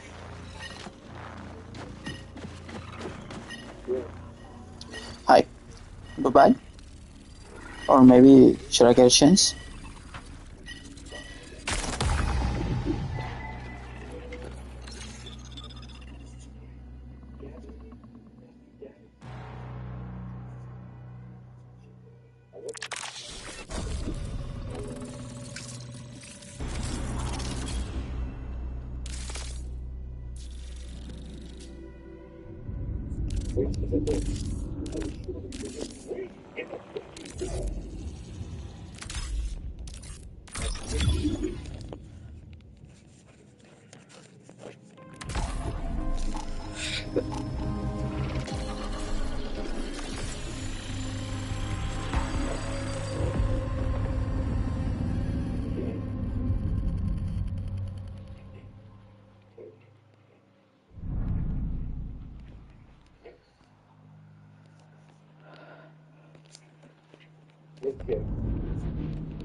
Sí. Saludaciones.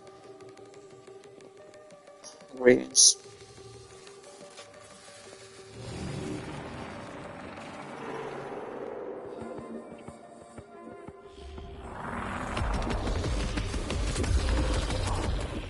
Oh. Engaging affirmation protocol. Assert. You and only you are special. Do you like offense or defense? Let's go anyway.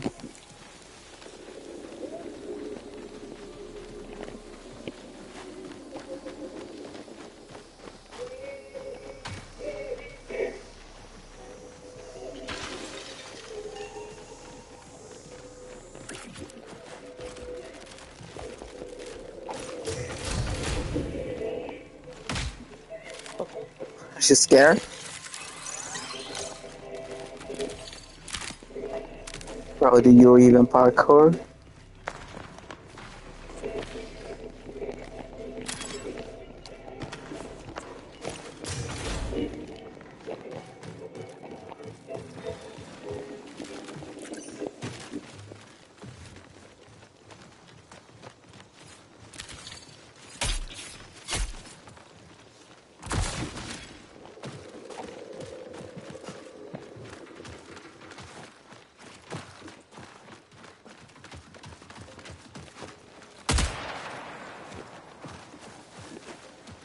Shouldn't I? Like should? Oof, that failed.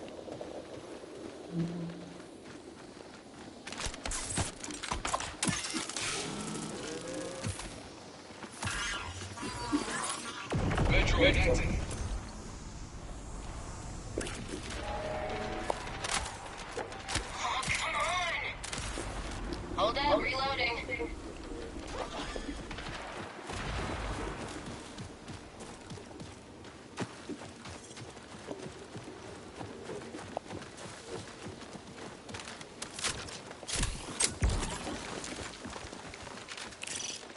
Hey.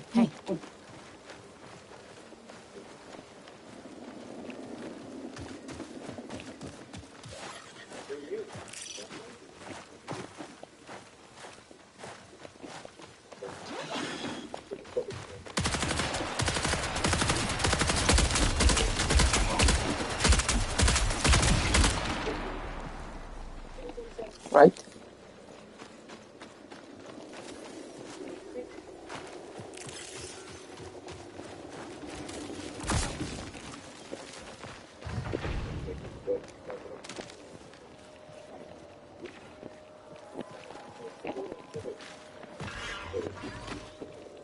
Let's get patched up.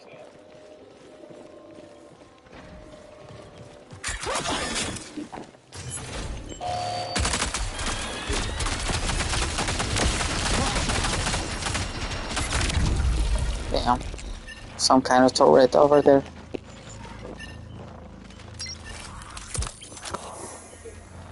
Sorry for the draw. The turret's still active.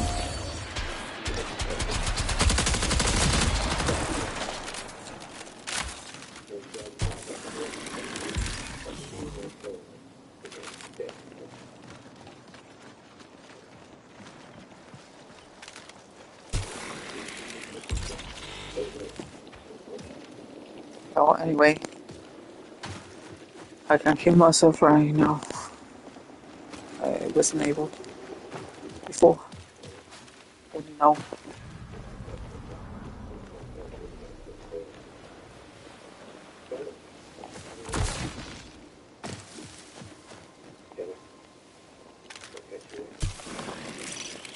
Pay attention.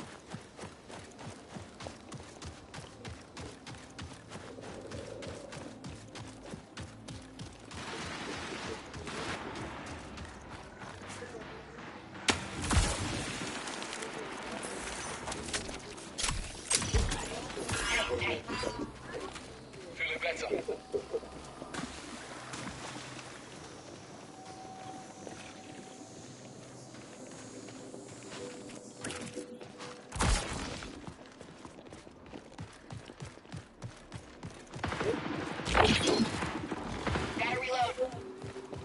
Okay.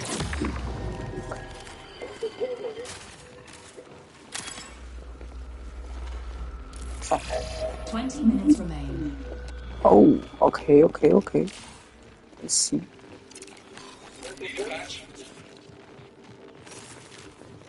Are you loading? Nice one. Are you loading next? And the next one. Alright.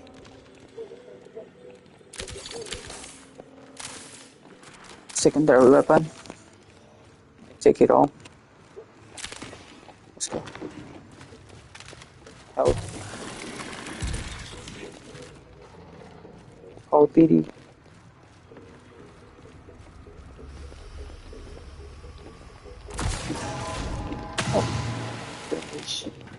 Oh, the stairs over here. Hey.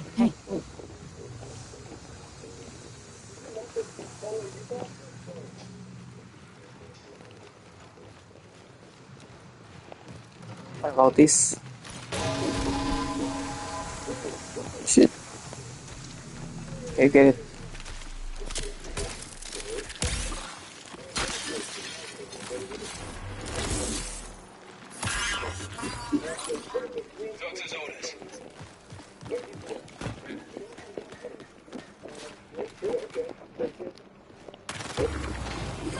Warning, reinforcements detected. Where?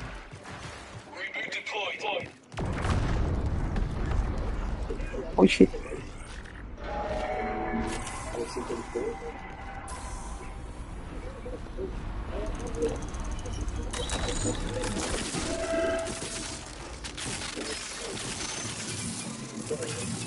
Doing some work over here.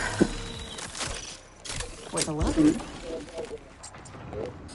Priority contract complete.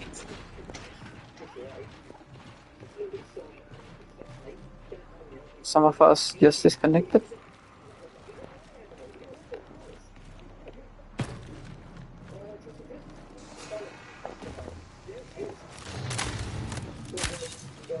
Man, you got here.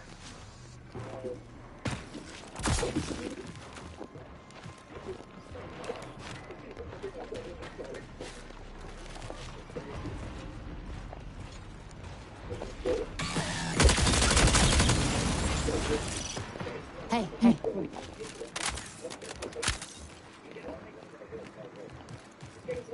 Don't panic.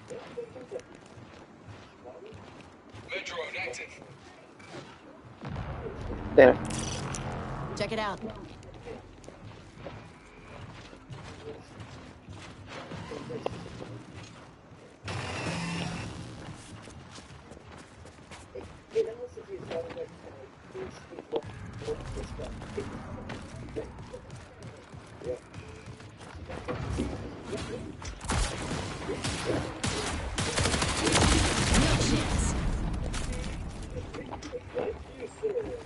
How do I do a mode? Four. Trouble spotted. Enough of Over here.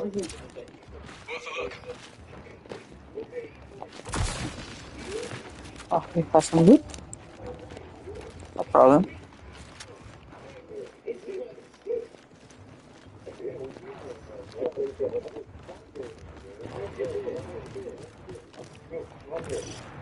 This looks like a good spot for an escape.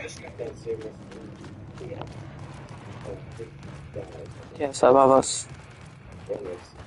Look over here.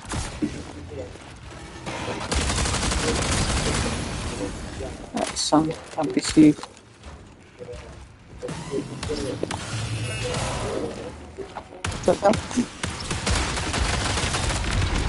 Down. Worth a look.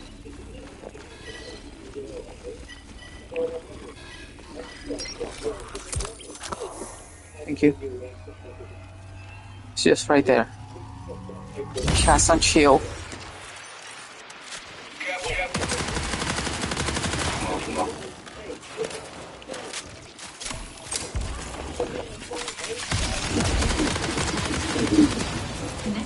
max in 15 minutes. Nice one.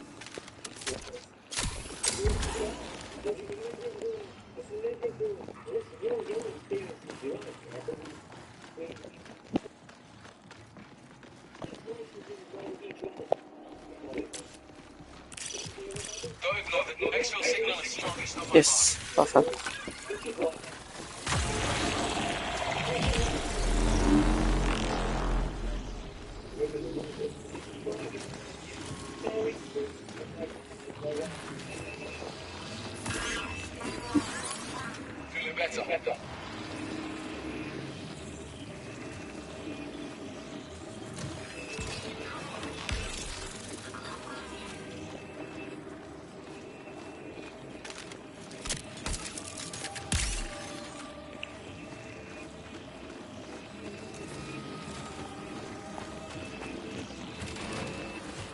It's in the works.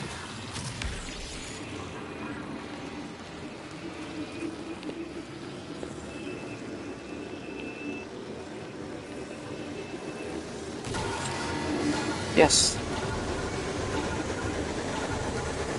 What's a pleasure, boy? What's a pleasure? Anyways, thank you.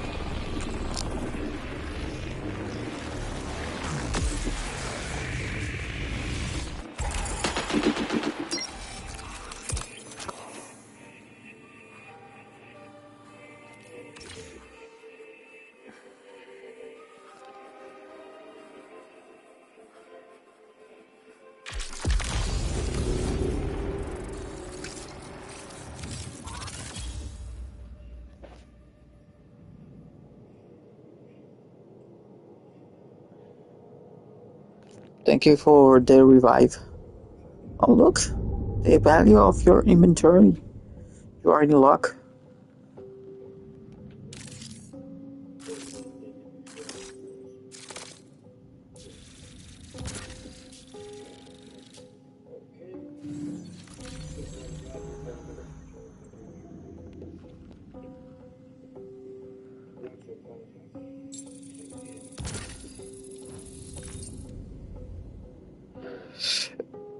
Wrong reward available.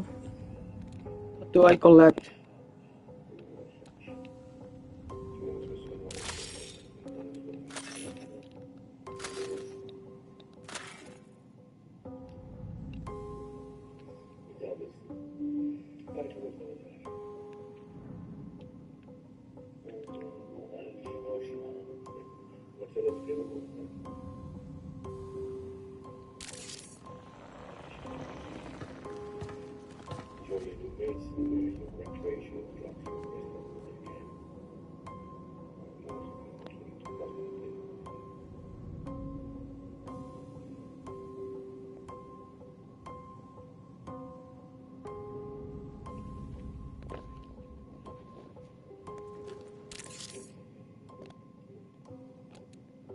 What is this?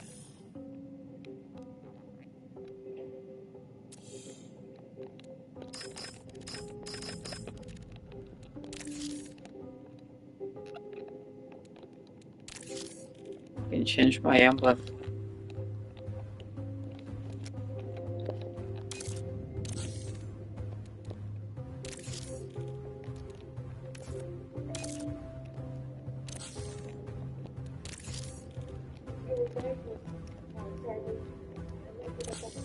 Okay?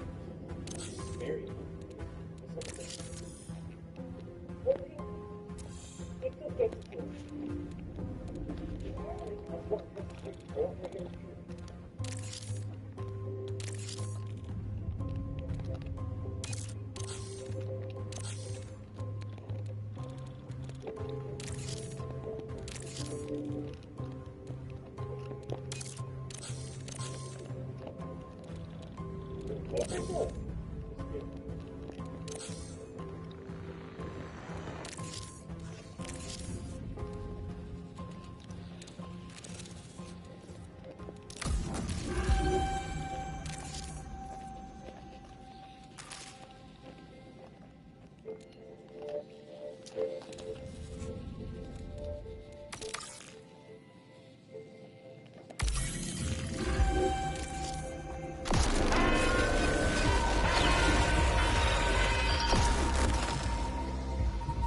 Attention, runner.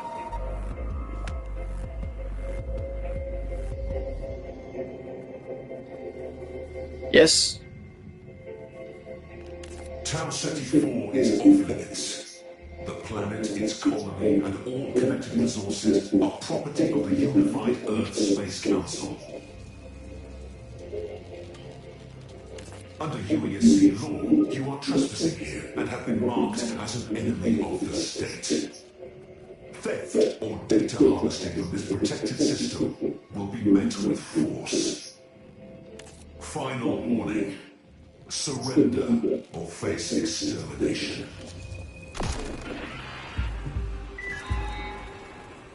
Cognitive link re-secured. My apologies, friend. The UESC was able to briefly access our neural interface.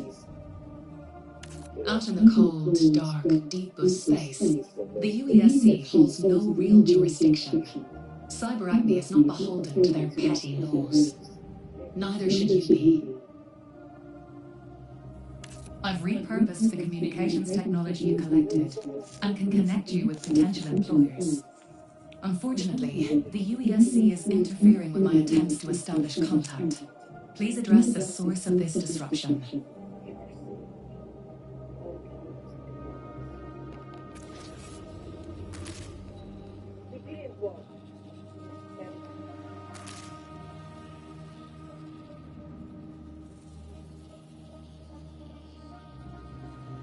Place to be drunk.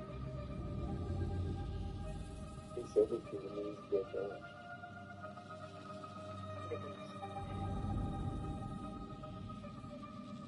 Maybe gas station.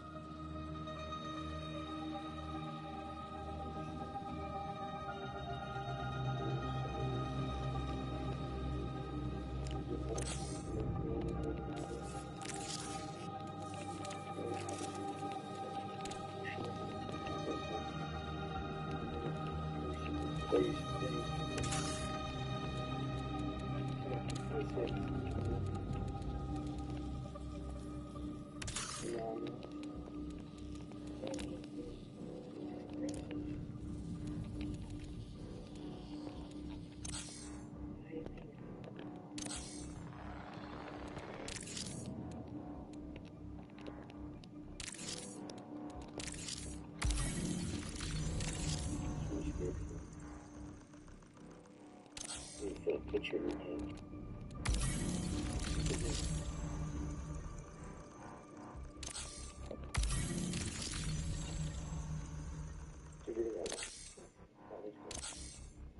That's good. Thanks, buddy.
Go watch the movie.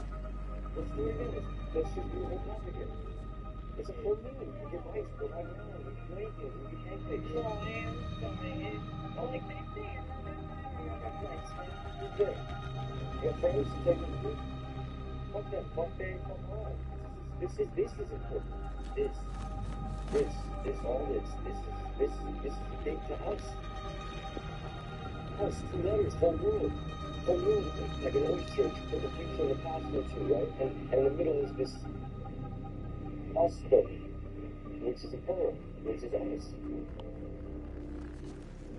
Okay.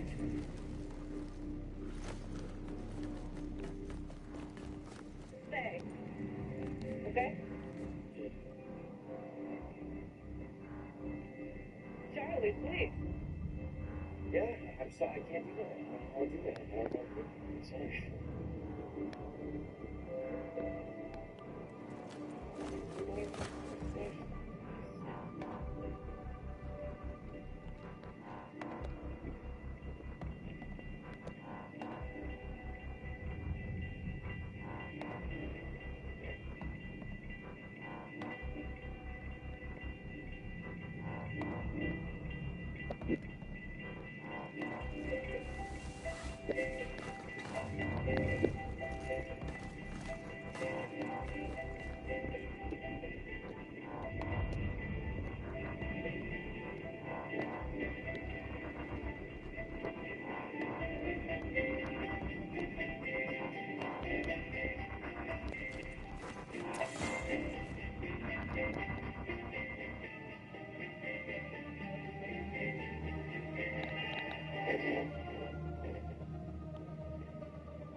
¿Qué pasaba la comandante mi mismo futuro?